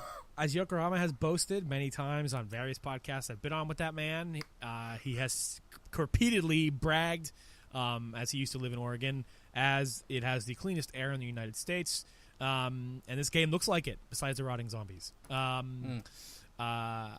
I think Deacon is a really cool character. I saw a lot of people shitting on Deacon, but like he's just a big dumb guy, and I think he's very relatable in terms of the stuff he's saying in this apocalypse. Not everybody is Nathan Drake. Not everybody's good at jokes, and I think it's okay for a character who's just kind of like, well, this is a guy there, and It's just a dude. And I think the development he goes through, I think, is better than people give it credit for. I think the story is very, very interesting. I think it is a zombie story, but I think the characters involved and the circumstances involved and the world that they've created, I think, is really interesting. I think the stealth mechanics work well. I really like driving the motorcycle around. I think the idea of fuel, and which might seem annoying, I think is well done. I think it adds really neat ideas to the mix of where coast downhill and you won't use gas. And I think there's lots of neat ways for you to get around using fuel that I've adopted, and I think it's fun to utilize that. And like the bike itself feels good to ride. The melee combat's fun. Everything about it, it's just super well made. And when I turn it on, in the midst of all the other games I'm playing, it's a game where once I turn it on, I'm playing it for 5 hours, and I can't stop myself. So the main question I have is, in my head, there are two types of zombie game. There are the Resident Evils, which sort of go for the survival horror spooky time, and then there's the Last of Us, which is not necessarily unspooky, but a little bit more human, down to earth type thing. Right. Does it fall more in the Last of Us or the spoopy Resident Evil? Because seeing hordes of zombies suddenly appearing in some of those trailers was like terrifying in the I don't want that way, rather than the, oh man, this is a tense moment, I need to deal with it. It's a legitimate like horror moment. I think it succeeds kind of in both realms in a way. I think it definitely leans more in with the Last of Us kind of world, where and even the way I would describe present Walking Dead, of we're at a point in the apocalypse where people have established camps and stuff, and it's not so much these people are just discovering these things for the first time, which like a lot of the Resident Evil games, and a lot of survival horror games that go for that claustrophobic feel, or you are these characters who are like uncovering this traumatic moment in civilization for kind of the first time, where it's like you are experiencing these monsters without any prior knowledge. And whereas, you get a sense with these characters where post intro of the game is a bit of a 5-year time skip or whatever, and people have kind of settled in and they have names for these things and ways they deal with these situations, and just the way civilization has broken down. So it's the game never really kind of builds up that like first encounter with a zombie the way you get that tension build up in a Resident Evil game or a Dead Space or whatever, where you're like boarding this ship for the first time and you're like, what's around the corner? Like you're not waiting for like a jump scare right moment. Yeah, like you're kind of put into this world with these zombies, and like you're like they're just part of your world now, kind of the way they are in Walking Dead, where like nobody's scared of walkers anymore in Walking Dead. Like nobody, like it's just your reality now, where like people fucking are stabbing their heads with forks in their sleep pretty much in the show at this point. So it's like second nature, and it's the way people have had to adapt. But from the player's point of view, and I mean, I'm not saying these humans in this game are not scared of these things, because dealing with hordes is not something that they do every day. Much like in The Walking Dead, when there's a horde, that's when you really do worry. It's like such an unmanageable aspect of this kind of thing, of what happens when there's hundreds of them in a pile walking. Like, that's bound to happen. Big cities, these zombies got to go somewhere. So that moment, like when you are riding through the forest in your motorcycle, and because the hordes are not just reserved for story beats, they are things that happen in the environment. They aren't just things that, like, oh, there's 3 big horde, like the heists in Grand Theft Auto, where it's like, oh man, how often can I do these? Well, there's like 3 in the story, and that's it. The hordes are a thing that are in the game, like as often as they could possibly happen. Not too much to where it's like, fucking hey, another horde. But when you do ride over a hill, and like they have a really cool ambient theme for the hordes, and like when you hear it and you see it and you realize, oh my god, that's a horde. The way it just happens in the environment looks so cool, and it is scary, and it will swarm you if you get too close. It is very dangerous. So riding away or running away or trying to get to your bike makes for some very scary moments. Like, those are the scariest moments of that game, are coming in contact with hordes. And also, there are lots of tunnels that you go through, and those are legitimately scary. Like freakers, which are the zombies in this game, is what they've called them, can pop out of just about anywhere there. And it's in those tunnels you're introduced to the way that these zombies operate, which I think is one of the most interesting things in the game, is the way that they've set up the zombies and the world building, is that they build nests for themselves, much like birds, out of sticks and just pieces of the environment and debris and whatever they can, where they sleep in during the day. They hibernate during the day. Some of them come out and like hunt for food and stuff, but one of the big open world activities is burning the nests down and clearing out the infestations that show up in towns and stuff. And it's really disgusting and creepy and just weird and like kind of eerie to just walk up to a nest and like know that there's probably like 20 zombies in there right now sleeping during the day. And it's just cool. It's a really neat idea that you don't really explore. Nobody really explores what the zombies do when they're not eating people. people. So it's neat to see that they have some kind of idea of their own civilization in a way. Like, they aren't walking around talking, but they in a weird savage kind of way build things for their own survival and their own rest and stuff. So it's there's some neat things in there, the way that they build these and just the whole structure of the I might world. look at it when it's on sale then, It's cool. because I really don't like the idea of spooks. It does get scary, especially at night. The zombies, they hibernate during the day, and when they're well rested and they come out at night, they're like stronger. So if you're riding around at night, you kind of want to be as quiet as possible because they are a little bit stronger. It's kind of like Dying Light in a way. The way Dying Light, for people who've played Dying Light's nighttime was a bit of a fucking nightmare. Zombies are stronger. Different types of zombies came out. It doesn't go that far, but it is more dangerous to travel at night and scarier because like when it's dark, and when you come across a hill with your headlights on your motorcycle and that there's a horde, it's like, whoa, okay, I'm scared. Cool game. It's neat. Fair enough. I'm enjoying it a lot. At least you're enjoying one game this month. Yeah. Well, it's funny. Sekiro I haven't played in a while, so it's been a nice since I've talked about Sekiro. I gave my brief impressions of it on Weekly, and I was like, I like this. So this is kind of my closure. I don't like this. Yeah, I mean, the other stuff I've played, I'm not even really going to talk about them. I'm just going to list them, really, and I'll probably have more to say about them. Like Dreams, I've been checking out that beta, or the access, rather. That's cool. I really have nothing to say on James because I have not tried to make anything myself.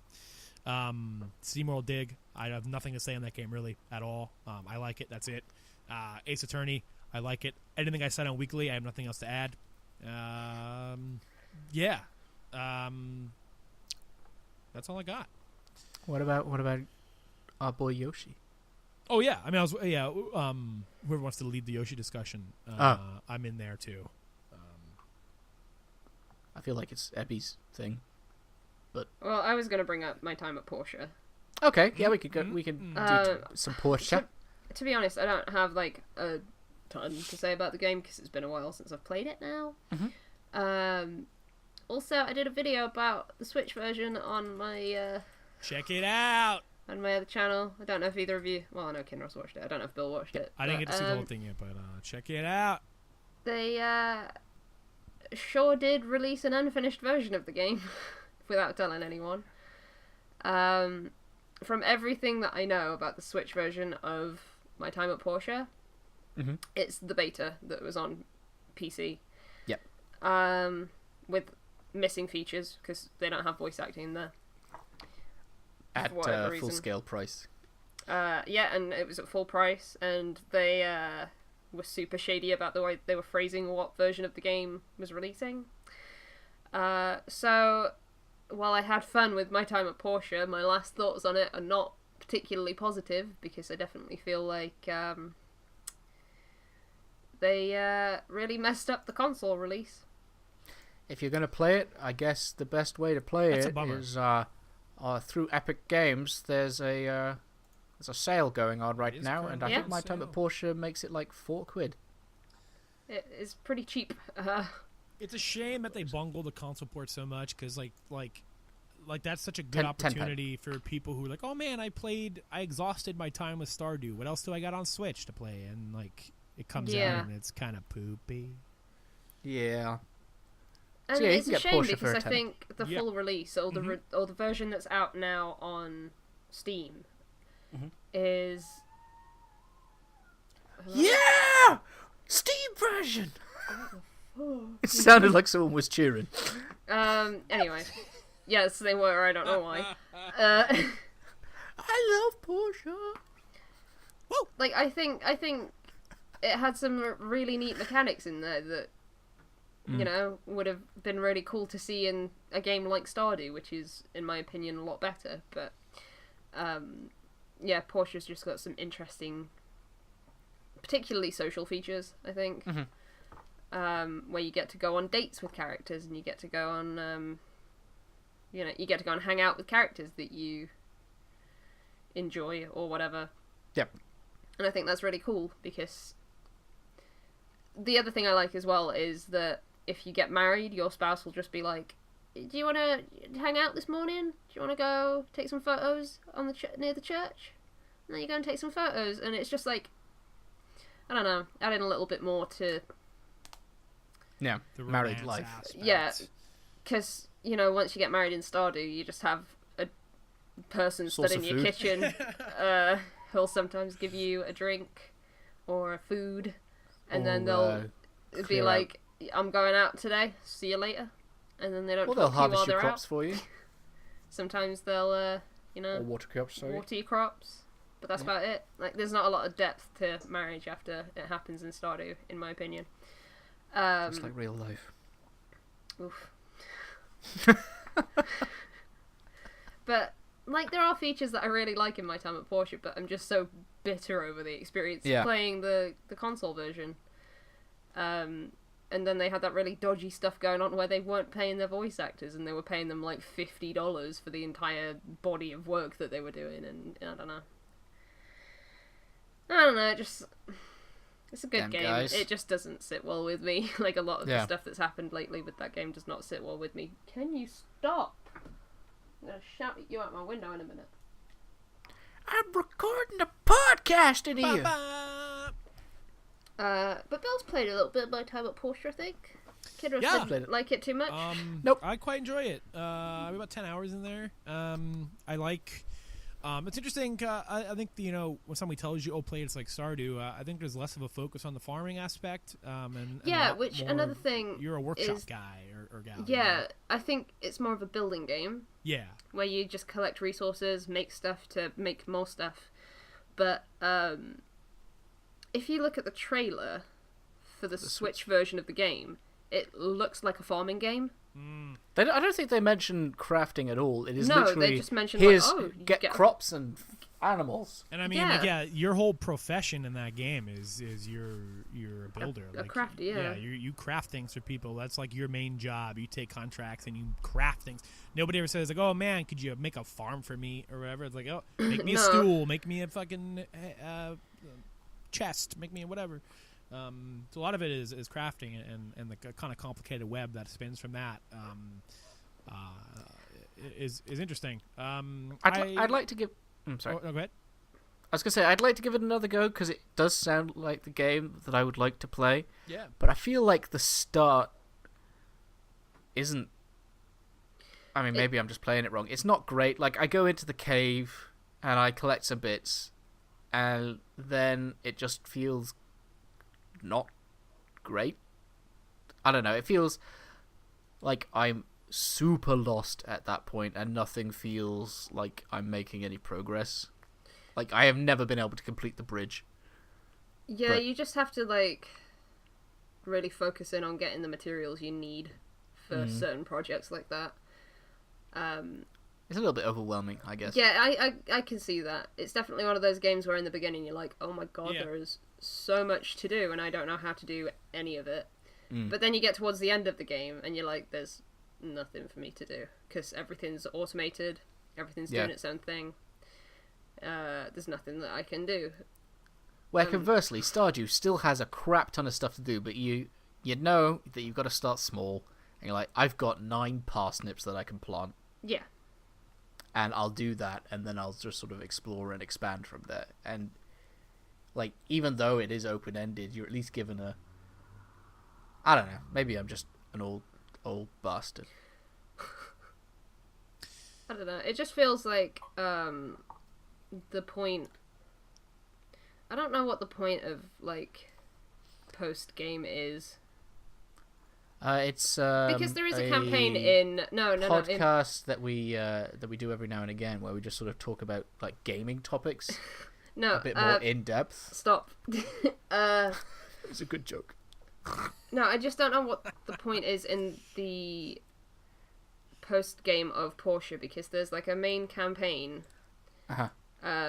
with a story that doesn't end well and never gets resolved. Like, as in, it's not like it's a bad, like the story ends in an unsatisfying way. Fucking It Game of just Thrones. ends. so there's bad. a character that she's a bad guy. She flies away. And then they're just like, yeah, we never really found her, so I guess she's just still out there somewhere. And that's it. Like, Huh. DLC, man. I'm not paying for it. I want to play as that woman. I want to build the evil empire. See it from her side.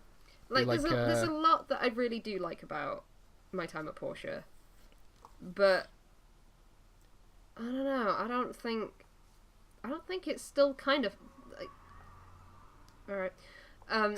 I still don't think it's like a finished game. I feel like it's, out of early access, but they could add a lot more to it. Mm-hmm. Like finishing the story and I don't know, paying their voice actors fairly. I don't know. That's just me. It's interesting, like the early access process, and like when is a game out of early access in the age of games as a service and updates and like. Yeah. But I guess like in a way, I mean, if you're gonna take a game out of early access, then I think at least the main plot should have its bookend. It's like, imagine if in Red Dead Redemption 2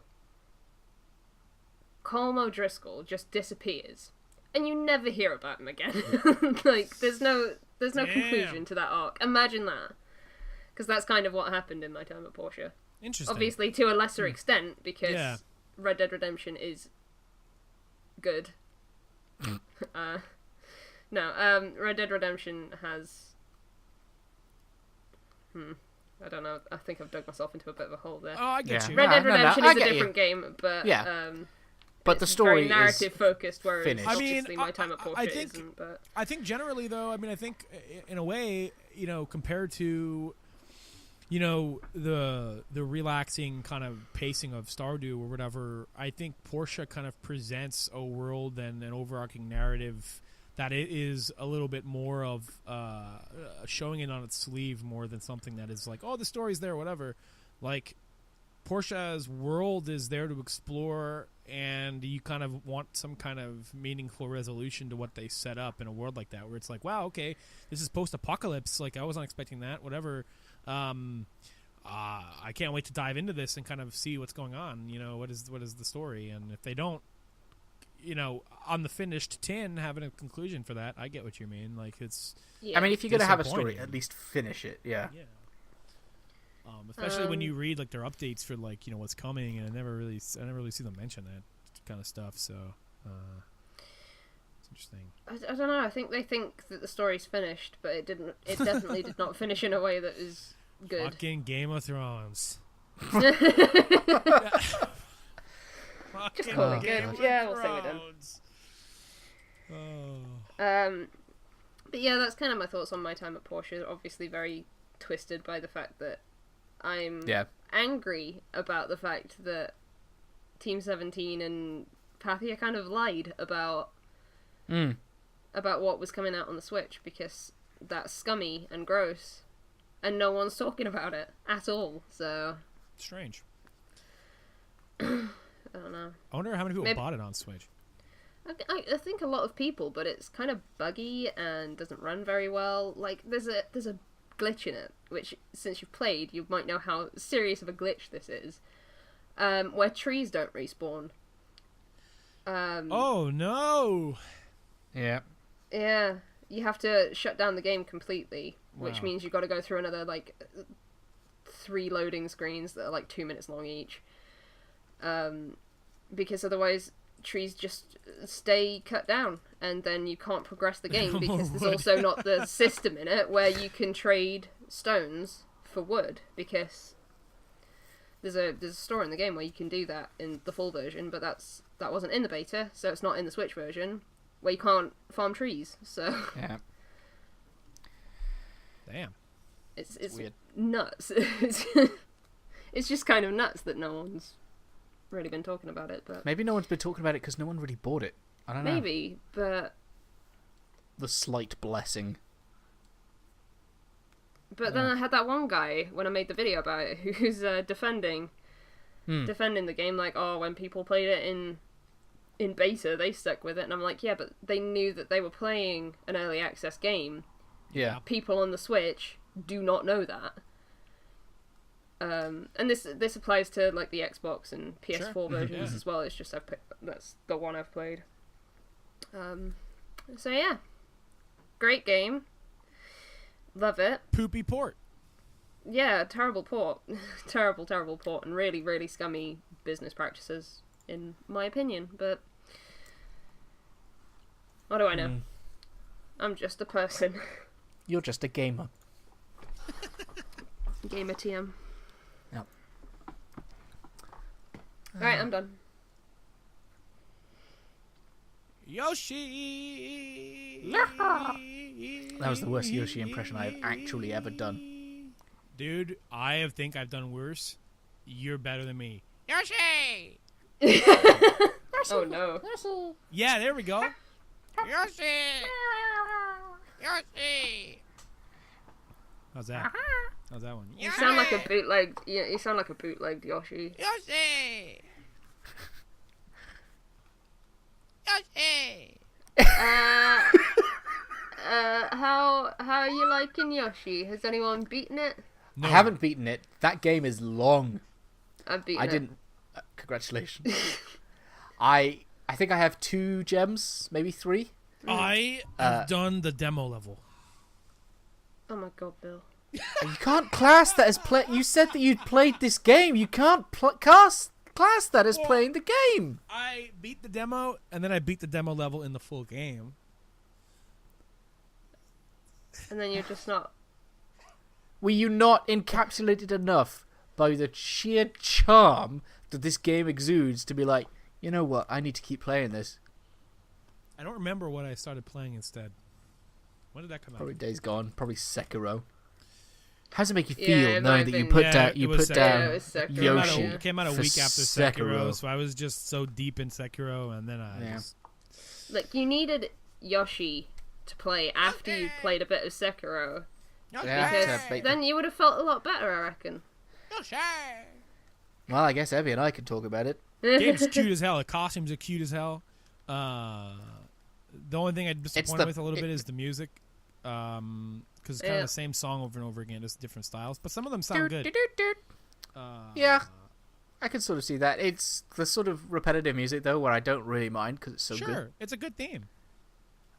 Maybe I won't feel that way by the end of the game, but at the very least, like, it's kind of Kirby-ish, where getting from one end to the other, not necessarily challenging, but it's finding all the collectibles and I hear that going gets into tough. all of the like the flip sides and solving puzzles or whatever just for flowers and the like. So in that regard, I look forward to beating it just for a replayability level of being like, you know what, I'm going to try and hunt down these 7 cows. Bastard cows. I definitely did quite a few of those, but then when I realised that I was kind of tiring a little bit of playing Yeah. the game, I just stopped. It literally felt like every time, I don't think I got to the end of any robot friends, like, side quests. Like every time I handed it in, he's like, "Oh, now can you go find some laundry for me? Yeah, he's Now got can you go find some crabs? I think he's Now got can like you go 4 or find 5 some coral?" depending on which one it is. So But I think sort of that's more stopped doing post game those. stuff that you're supposed to do. I feel Yeah. like that's something you go back to when you're like, oh, you know what? I just really want to play Yoshi again. Literally, the only thing that I don't like so far is Poochie. Anytime that I'm forced to use Poochie, it doesn't go well for me. I either die or I can't like get the collectible bits, and I'm like, how the hell do I do that? I can't control this dog. So that's like my biggest complaint. I really liked it. I think it's my favourite Yoshi game. Not like it had a bunch of competition, because the only other Yoshi game that I've personally really enjoyed, Yoshi's Story. Yoshi's Island's alright, it's just Baby Mario used to scare me as a kid, so I never beat that game. Like when that baby cries, it just scared me. I It think made me like feel the appearance very of upset. Baby Mario scared you. Yes. I mean, just, also just the appearance probably of a that. small baby with a red hat. That It's little just too fucking much. shirtless, naked baby. He's shirtless, right? Yeah. Most Baby babies are, yeah. Mario, Yoshi Island. In my head, he has a mustache. I know he doesn't, No. but I like the idea of Baby Mario being born with a mustache. Uh, Who's Mario's mum? He's Mario's dad. Mom Mario, and Dad Mario. He has no nipples. No, But he's we got know him in that Odyssey, canonically- though. Yeah. He has nipples. So does he like grow nipples? I think Yoshi is. in the Mario universe. Wow, that picture didn't load. People grow nips. Like they grow mustaches? Oh my god, that one is terrifying. Is that from an actual game, or is that just a fan render? Because that doesn't look like the right hair color for him, for one. This is in Super Princess Peach. What the hell Wait, is that what? game? I don't know. This might It's be a a DS fan game. render. I think this is a fan Ah, render. okay. It's a DS game where you control your mood swings to beat the level. Oh, I remember now. I love Yeah, this one. that's a nice one. Yeah, it's a game I really need to get back into and play more, because it was a game I was excited for, because it did come out around the Sekiro time, and it was such a nice palate cleanser, or the nice thought of using it as a palate cleanser from the madness of Sekiro. Yeah. This adorable Yoshi game. They keep nailing that style. Nintendo has this weird way with like nailing. I talked about this. I don't know what I remember when I was talking about the fucking lemons from Super Paper Mario. Paper Mario. Yeah. Like they just nail like these crafts in this game look legit. They look like real cartons. Something about whatever engine Nintendo has. Renders makes them lemons render. and yarn and crafts so well. Yeah. I'm so impressed by it every time they do it. Yeah, I really like the way that this game is presented in terms of like, you know, it's just a bunch of craft supplies that were left on beautiful. a table, and you know, One of the best No, games it's a of the level. year. Yeah. and then when you do the flip side stuff, you can see like scissors and stuff in the background from where people have been making it. Maybe I'll Like, play that's it cool. today. You should play it. I think you'd really, really enjoy it. And it has some levels later on that are spooky AF. Oh no. And I don't think that's something you should play before bed, because they're genuinely quite scary. Damn. Yeah, it definitely Yoshi has some pulling different no worlds in there. punches. Because you know how you expect, like, oh, this one's the water world, this one's the Yeah. grass world, this one's going to be the lava one. Like, it has those, but it also has a few little different things in there. So I don't know whether it classes as a spoiler. I really like the Japanese castle world, yeah, samurai world. There's one in Yoshi? Yeah. Oh, hell yeah! You fight like this dude on the roof. You just sort of keep parrying, I didn't know. and then It's, break oh, his posture. motherfucker. Are you lying about the world? no, the world's No, the legit. world's- I'm lying about the boss fight. Yeah, I really want to get that game again. Oh, did you trade it in already? Of course I did. Oh dear. I am a poor boy. Oh, no, From a what poor happened? family. I'm just Oh, no. oh boy. Bill's just linking Yoshi things. Yeah, That out. I'm So getting that. this is the thing that I'd like to know. You're not a fan of side scrollers, No. side scroller platformers. No. But you enjoyed Yoshi. Yes. Maybe it's just something that I'm growing into as time's going on. But I don't know, there were just a few more puzzle elements to it, and the, find what the... That sounds like Yoshi stuff. Hold on. Hold, please. That sounds I like need to make sure that no one's being murdered. Yeah, that sounds like Yoshi stuff.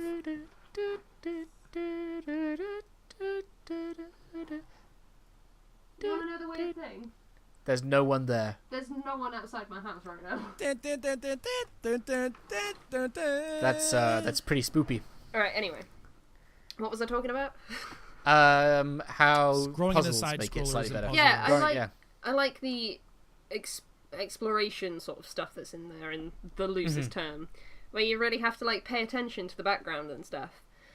Yeah, it's like the challenge isn't necessarily can you make this jump.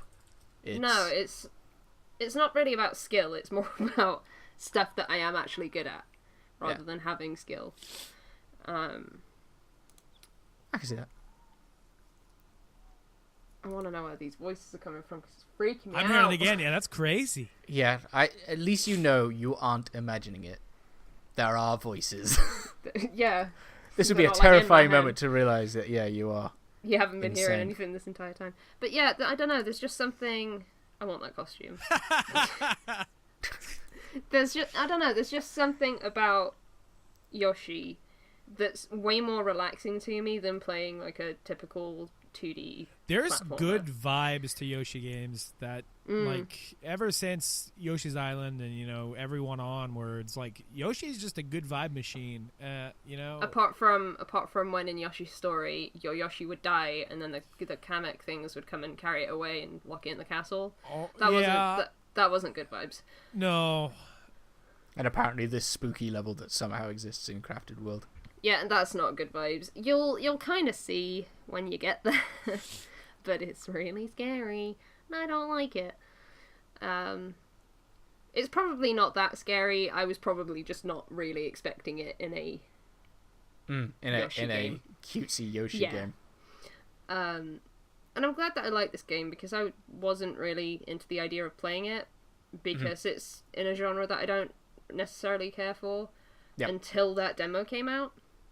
That was a good demo. That was a good demo. It was a pretty lengthy demo too, Yeah. because you had the flip side as well, and the hunt the cows. Hunt the cows. But yeah, I'm glad I played it, because I was just gonna leave that one. I was gonna be it's probably gonna be another Welly World, which I didn't have a good time with. I feel like that's someone's fault though. Yeah, it's definitely Andy's fault. I'm calling him out for it. I don't know if he still listens to the long podcasts, but yeah, Andy, you fucked Yoshi's Wally World for me pretty bad. Fucking. Well, it's like New Super Pitiful. Mario Brothers U. If you're playing with someone who's a dick, that game is impossible. Ooh, I Placing got platforms all that over the place. on the Switch. What's that? Oh, did you? Yeah. New Super Mario Brothers U Deluxe. Oh, I haven't have you played played it it? yet, no. Okay then. I Bill. bought it months ago. Bill, we gotta talk I about wanted to your play. spending habits. I wanted to play something Mario, and I'm like, oh, okay. I hear the post game, and that's pretty challenging and interesting. And I But- got it. But by the time it had downloaded, you'd gotten over that idea, I guess. I have not booted the game up once. Jesus. God. I've had the Christ. hankering to play Minecraft recently. 10 Oh, year I get that anniversary. sometimes. I've been watching That- people stream it, and I'm like, oh man, I haven't played Minecraft in years, and it's such a perfect game. I want to play it again, but I probably That won't. game is 10 years old. That's sick. I did not play it. 10 Sick and years ago, gross. so I'm No. alright. I'm probably not far off playing it 10 years ago. I think the video I I made might have been, I convincing might have my played it in friend. 2010. Yeah, I made a video when it was still in alpha, trying to convince my friend to buy it. the early access from Minecraft.net way back in the day when the game was like $10. And it was a video from my friend Dave, and I'm showing him what you could do in it. You could build houses. I'm actually gonna find that video, and if there's not anything questionable in there, I'll show it to everybody. Let's see. Keep talking though. I don't know if it's on. It's not on the Yeah, internet the last time that I played it, Channel's I gone. think, was when you and I went to look for a water temple or a water Oh dungeon. god, yeah.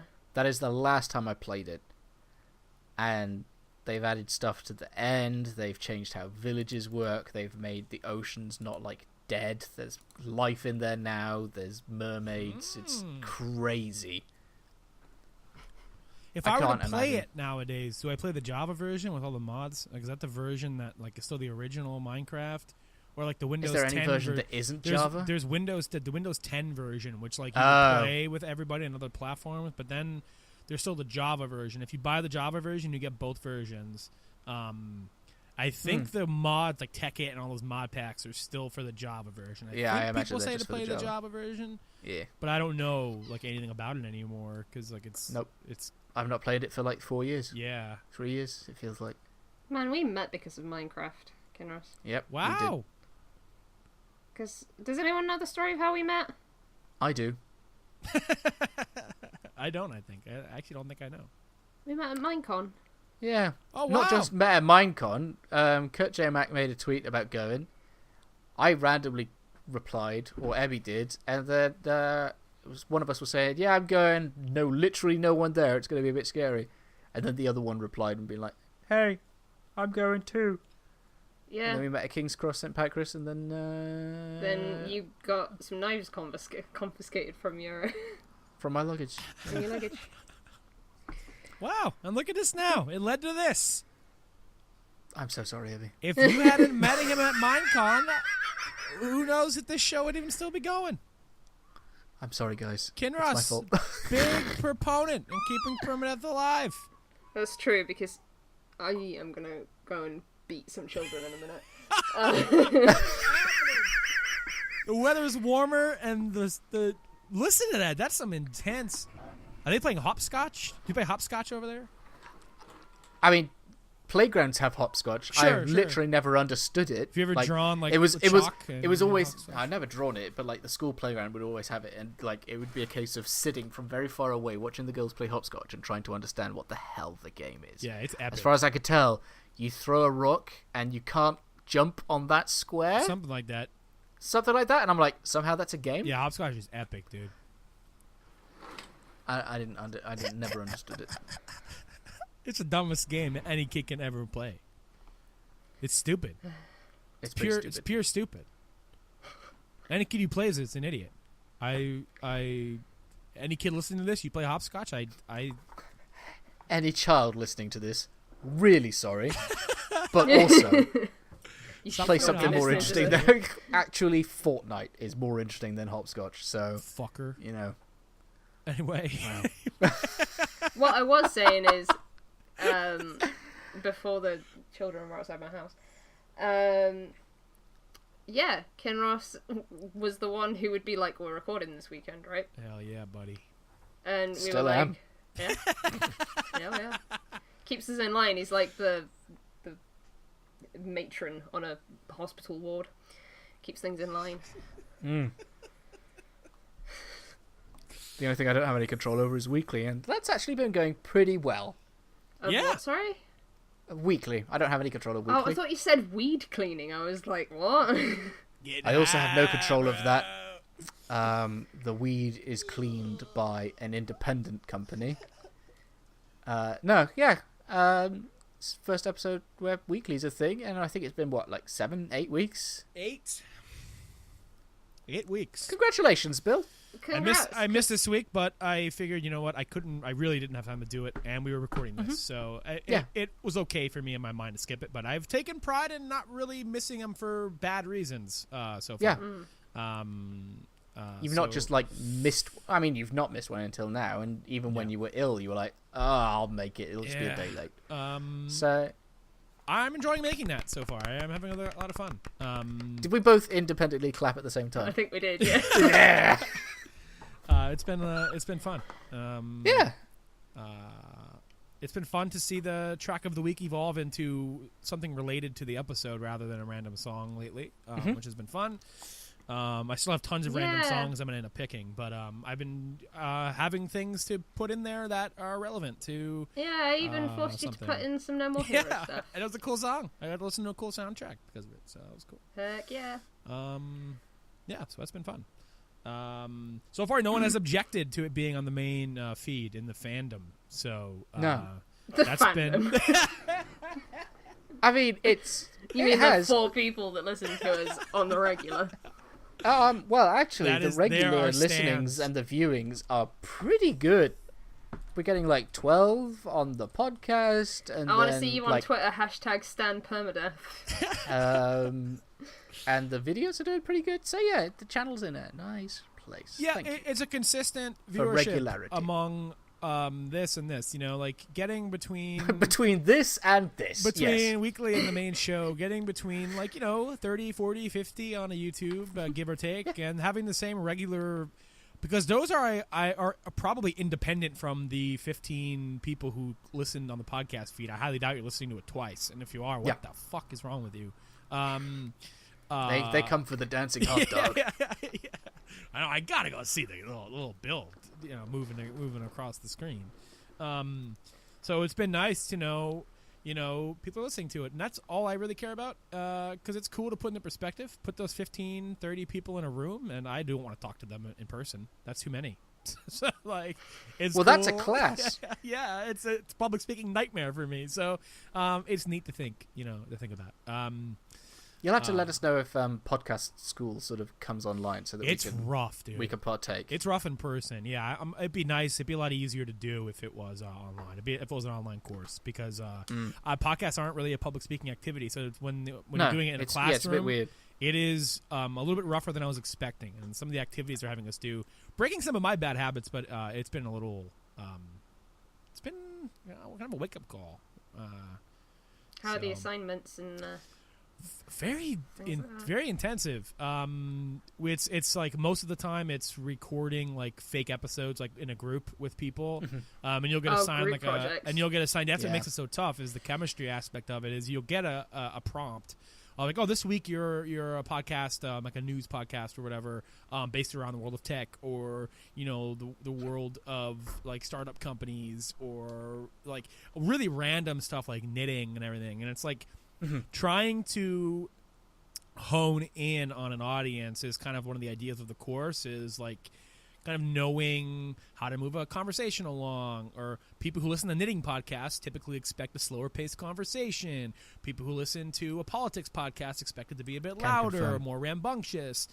So it's a thing of like they're trying to make you versatile, where at the same time I assume most of the people leaving this class are trying to hone in on only one of those things. So it's a bit rough, but I like the experience of getting out of my comfort zone and working with I feel like if you're good at if you end up good at public speaking, 1, that's a bonus, and 2, that can only help with your podcast.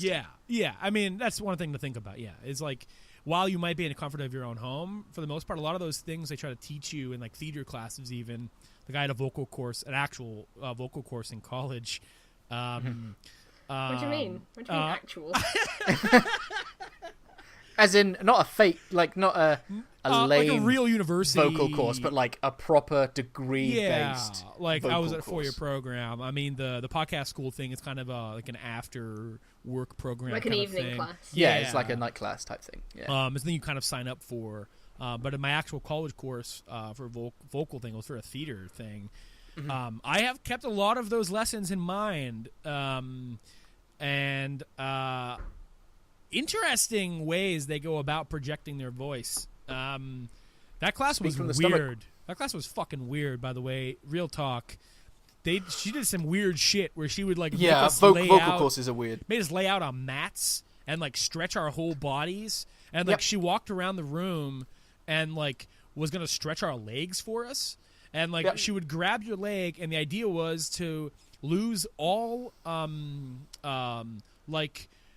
Tension like type. autonomy and tension of your leg. Like you have no control over your leg, and then she will like a ribbon kind of like fucking like move your leg around, and I could not remove control of my leg. Like she kept going, relax your leg, and I go, I'm trying, I can't. She goes, I can relax my knee. I could never give up the hip. Like, you lift my leg up, I'm sorry, my body's tensing up. Like, what's happening here? I've known you for 3 weeks. You're touching my legs. Like, it's like, you're weird. It's not good. This is weird. And she eventually just gave up and walked away. Yeah. And I'm like, okay, yeah, see ya. I'll just do it myself. Like, how is this helping me? It's my fucking leg. I think that the most this is going on a weird tangent. The most useful vocal exercise that was ever the most useful vocal exercise that I ever had at uni was he made us hold like a dodgeball. And we were practicing like vowel sounds and things like whom harm haim heem whom harm. And like in order to help us project it, someone would stand at the other end of the room, and as you were saying it, you'd lob the ball. Okay. And like even just like as a mental image of being like, okay, I am throwing. It helps throw the sound, and that motion because you're trying to send it with the ball. Kind of thing. That was really useful. And generally, like, I know that semi-regular podcasting and streaming can help, because otherwise, if you're not careful, you get like a lot of tension in your throat, and you get sore throats because you're speaking from the wrong place. You need to sort of speak from the gut. Yeah. And not so much in the. You can tell when someone's tense in the throat, and that's how you hurt yourself. So yeah. There are a lot of neat things that we did in that class, things that were actually useful, like ways to know when you're using certain levels of your gut, of your throat, whatever. And like one of the big exercises she would always make us do is to try to hit, because according to her, your lowest register, if you're doing it correctly and it's leaving your body and your diaphragm, whatever, in the right tone and right technique, you will vibrate your two front teeth. And the whole goal was to hit a point where you're vibrating your two front teeth. Yeah. And I got to go real low. It turns out I'm a, what do you call that? Like a baritone or like, I can't do it now. My throat hurts. But I'm an alto soprano. According to a YouTube video that was like, here's your vocal range. I'm an alto soprano. And at uni, they insisted on putting me in the bass section. Because put that video on. I was the only dude, so I must be a bass. It's all about that bass. No trouble. So that was we have a question, Bill. Weekly. Oh yeah, we do. So are we kind of covered like most of the big notes of the games we want to talk about? I think that we've covered pretty much all the games. That's why we talked about cool. college for like 15 minutes. We have a question. This edition of the podcast comes from a listener and Discord user. By the way, we are on Discord. If you'd like to join that, links to that you can find them on Twitter, and the links down below on YouTube, wherever. Ask me for it if you really can't find it. And generally, when spoken to, we're pretty active on there. But we have a podcast question section of the Discord, which you can submit these either to us on Twitter at PermaPodcast. You can email them to us at permadeathpodcast@gmail.com. Or alternatively, if Discord's more your thing and you don't really know what email is and you don't like Twitter, you can go ahead and leave questions for us on Discord, which was a suggestion that was put forth, or put into my head anyway, the idea for it, from this user who asked this question. Comes from Mark1246. His question is, when buying a game, what is the most you look for? Story, combat, music, or environment design? Because I know as much as people love Devil May Cry 5, the environment design is not as good as DMC3. So, loaded opinion on Devil May Cry 5 there. I have not played any of the Devil May Cry games, so I can't comment on Nope, any of that, me neither, I'm afraid. So, when buying a game, looking for a game, I mean, in terms of like, especially in this day and age, when we get a lot of games like Plague Tale, which looks really cool, by the way, a Plague Tale Innocence, which is a very story-driven, environmentally driven, narrative, like adventure stealth game. We get a lot of stuff like Devil May Cry, where if you were to ask me, I don't really think the story of those games are really what are attracting people to them. That's more of a combat kind of gameplay type thing. What is it that you're looking for? Like, do you have anything you prefer? Or, like, for me, I think I'm pretty varied on this, generally. I think it depends what kind of mood I'm in. Like, if I'm not going to a Warriors game for great story and character, Or even environmental design, really, either. Like, I don't really No. care I don't care how the levels are designed in a Warriors game. Like, yeah. That's just how many times can I press the A button? You're there and for feel one rewarded reason. for it. So sometimes I get in moods for like a Warriors game, but I think if I had to like whittle down. Yeah. I don't know. If I Get had some to, cocooners. yeah, if I had to whittle down what the most important thing to me is personally, it's probably the narrative design of a game, because that's what will keep me invested Sure. above everything else. It helps if all the other stuff is also good. Yeah, and you know what I want to say? I want to kind of adjust this question a bit when he asked for story, combat, music, or environmental design. I think in terms of combat, I would say that's gameplay. Like, because not every game has combat in the way Devil May Cry has, so we could just lop that in with, like, gameplay. Like the gameplay loop. Yeah. I think that the awkward thing is, like, unless it's part of, like, an existing IP, like, when you're looking at buying a game, it's really quite hard to tell whether a story is going to be interesting. You can get, like, a hint of an idea from, like, trailers, maybe. Sure. But, like, if you know that a franchise like Zelda or whatever has a story element, you're like, okay, I enjoy that sort of thing. You don't ever look at a Mario game and go, okay, there's going to be a story here. Yeah. Similarly, I think the only time I've bought a game because I heard the music was Journey. It's literally the only time. Journey and Banner Saga, actually, are literally the only times I've bought games because of the music that I heard. Well, you could do what I do and wait until Bill makes his Game of the Year list. And then just play that. Yeah. But yeah, definitely like a thing that keeps me interested in a game for the longest is the story. But I guess when I'm actually buying the game, it's got to look interesting enough to play. Like, if the game looks... Like, the game has to look like a game. I'm not buying a film. Sure. Yeah. If that makes sense. I think the way that I personally do it is, if it's not a franchise that I'm already invested in, I tend to go purely on recommendation. Like, it's not very often that I will watch a trailer and go, yep, this is the game for me. Yeah. It's more like, if it's not a franchise I'm already invested in, I'm just waiting to see what people say about it. Yeah, it's generally like what like grabs me like when a game is coming out, like when a game is revealed, like the first thing they usually try to show off, at least in a reveal trailer at E3 or something like that, is usually like the subject matter, its world, its vibes, because usually the gameplay is never ready to be shown. So it's a thing of like, well, I don't really know what this game is because they're not showing me anything, but I'm interested in it anyway because its story, its music, its environment, everything looks really neat. But generally, I think when it comes through my purchasing decision, it's tough. Everything, so. I buy everything. And play nothing. Generally, I think like the story and the characters, because this comes back to a conversation I've had about anime for my whole life and just storytelling in general. Is it's very important for me to nail a character over its overall plot, because I think I've seen a ton of stuff where the story is just like, okay, yeah, but characters elevate anything.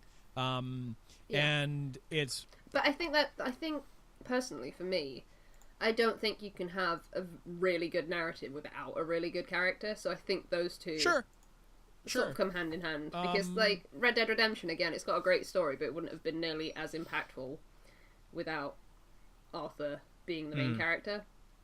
So I kind of lump those two together when I just say narrative design. Sure. Yeah, I do agree with you. I think characters are probably a bit more important. It's different. It's cool too than the actual story. Because when you look at it, even from like a Souls perspective too, like I think Bloodborne's narrative is not traditionally told, but you're not really a character in that game necessarily.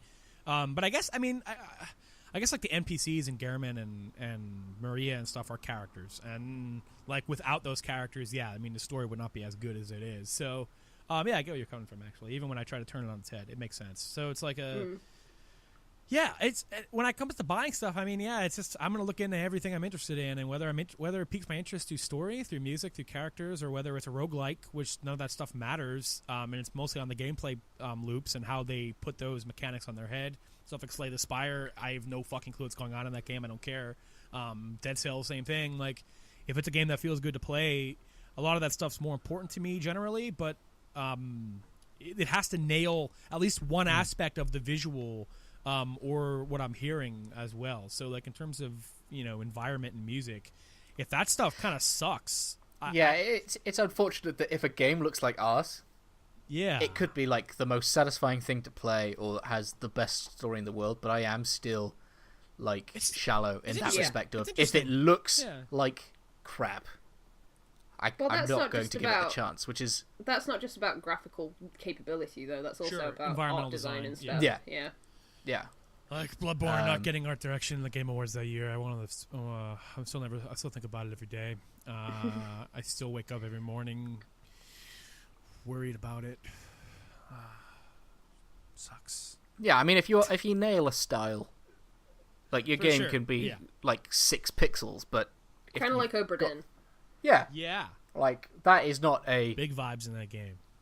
Pleasing looking game to look at necessarily, but it nails the style, and you're like, I'm in. Yeah. It doesn't matter. That is a game where, I had no fucking idea what really like it was about or what the mechanics were, but I saw the trailer and I was like, I gotta play this. Like, there's something about this game that's so confident in itself and what it's doing, and its music and its just voice acting and this looks. I'm like, I don't even care what's going on in it. I suck at puzzle and mystery games. I'm buying it. So, different things entice the human psyche at all times. So, it's hard to really pinpoint one. What's most important? I think we're in such a time where there's so much variety that it's I love that so many things prioritize different aspects of their skill set. Certain developers are good at certain things. We talked about earlier, Supergiant. Seems like an eternity ago. Talked about Hades. That's a studio that nails its art and music every single time. So. And, like, not too many people are into, like, some people who don't like roguelites, but they're checking it out because to them what's important is Supergiant's style. So, yeah. It's like, I mean, I've had it with Supergiant because I wasn't a huge fan of, like, the Pyre gameplay loop, but also a little bit Transistor. Like, if there is a studio that I absolutely adore the style of, or like an indie dev or whatever, I will buy the game regardless of whether I'm going to play it or not, because they have, like, committed so well to, like, a great idea that I'm just like, you know what, take my money, maybe next time you'll do something that I'll be interested in playing. Like, I have not beaten Dust and Elysian Tale yet, but that game deserves any bit of money it gets. And the same with Stardew. That is how I feel with Night School, the Oxenfree guys. I'll buy every one of their games because I just love Oxenfree and I love the way it looks. So, yeah. Not really an answer, is it? Well, all of them and none of them. Yeah, it creates a conversation, which yeah. That's I think the that most it important. is like more. I will buy pretty much any game that I can afford at the time. It's just whether I will play it at that time. Yeah. I will play, like, sometimes I am not in the mood for a story-based game. Oh yeah. For sure. Yeah. Sometimes I just want to punch some dudes in the face.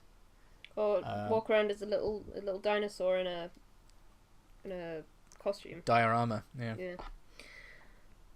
Like, it's just completely a mood dependent thing for me. Like, I don't think I could play Yakuza every day of the week. No. But I could play Yakuza karaoke every day of the week. Hell yeah. Just make a karaoke game. Take all of the karaoke songs, put them in one game, and actually make me sing it. I think they need to make a rock band.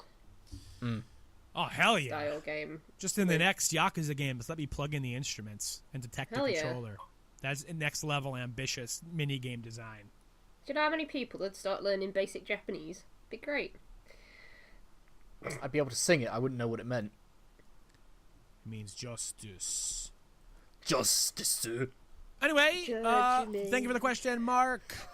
We hope you all enjoyed this month's edition of Permadeath Podcast. You might be hearing from us again. Well, you will hear from us again. You will hear from us again. But we'll be talking about E3 coming up. So I think we should just focus on E3. Nothing that we've been playing. Yep. It'll be an E3-centric episode. E3. It'll be an interesting year for E3 with Sony bowing out and Microsoft announcing new hardware. So, Have they confirmed that, or is it just a rumor? I believe it's just really heavily implied. And I would be surprised, I think, if we don't see it. But Yeah. But at the same time, I guess fuck it, anything could happen at this point. Yep. Yeah. We live in a season 8 Game of Thrones world. So, oh, man. Literally anything could happen. Yeah, so let us know what you thought of the episode down below. Let us know in the comments. Tweet at us at Perma Podcast. Join us in the Discord. Check out Kinross's Twitch. He'll be streaming more video games. Keep your eyes open for more Permadeath weeklies. Go check out his video on Portia, her video on No More Heroes. If you're watching Kinross's stream, this is the perfect time for you to get into No More Heroes. Watch Kinross's stream, play the whole series, play the Switch game, watch Abby's video, enjoy the discourse, get involved. Hell yeah. We're all about I'm getting also going to be involved. making a video soon about Fire Emblem Heroes. Nice. I can't do a podcast Hey. without mentioning it, so... Yeah, I could have talked a lot about the Dragalia event, but that's just... I could probably go on for a while, and I don't want to. Let us know if there's anything that you'd like to hear. I hear people walking on my steps. Who's that? Is it the kids from my street? Nobody's there. It's a ghost. If it was somebody, I was going to make them come up here and say hello in the microphone, but nobody's there. It's Epic Games. Oh, shit! We gotta go. I already bought games. I already bought them. Stop showing me the... Is it a laptop? It's a Chromebook. Tim, get the fuck out of here, dude. Wait, what? Oh, shit. Sorry, guys. I gotta go. He's buying me. Oh, As in you or the Yeah, show? me. Oh, well. I really it was can't nice. pass this up. It's a really good cut. I mean, Yeah, but if you're going to be a fair enough. slave, then I guess it's not really... But yeah, I guess I'll take over weekly? Yeah, dude. Or is he buying weekly? No, he's just buying me. Just you? oh, damn. Hold on, Tim. I'm finishing up. I mean, does he have any room in the budget for us? Tim, would you want to buy Kinross and Abby too? He said no. Oh, Christ. What about Ebby? What about Abby? I'll sell Ebby to you. That's yeah. No, we come as a package, you know. But Yeah, if he- he's if he being wants to- really cagey about other stuff. Okay. Oh well. I mean, it's been a bit of a rusty episode. It's been a while, but I guess we'll get better. But Bill won't be here. Bill might not be here, or we'll have to pay royalties to Epic to have Bill. Is that how it's going to work? He's saying that I can only if we distribute the show on what is it, Tim? Epic Cast. What is that? Get the fuck out of here. Epicast. Hold on a second. I'm finishing the show, Tim. Jesus Christ, dude. Fucking rude. He's really rude. Really I know. rude. I didn't want to say anything, but then he can't hear us. He can't hear us. I'm on the headphones. Tim, they're trashing Yeah. the shit out of you, buddy. Oh, you dick! Sold out. Fucking Tim Sweeney. Anyway, this has been the Permadeath Podcast. For anyone who believes I'm really being purchased, He's not. I'm not, dude. I don't know what to tell you. 10 more years. See you in history, everybody. See See you. you with the history. Bye. Bye.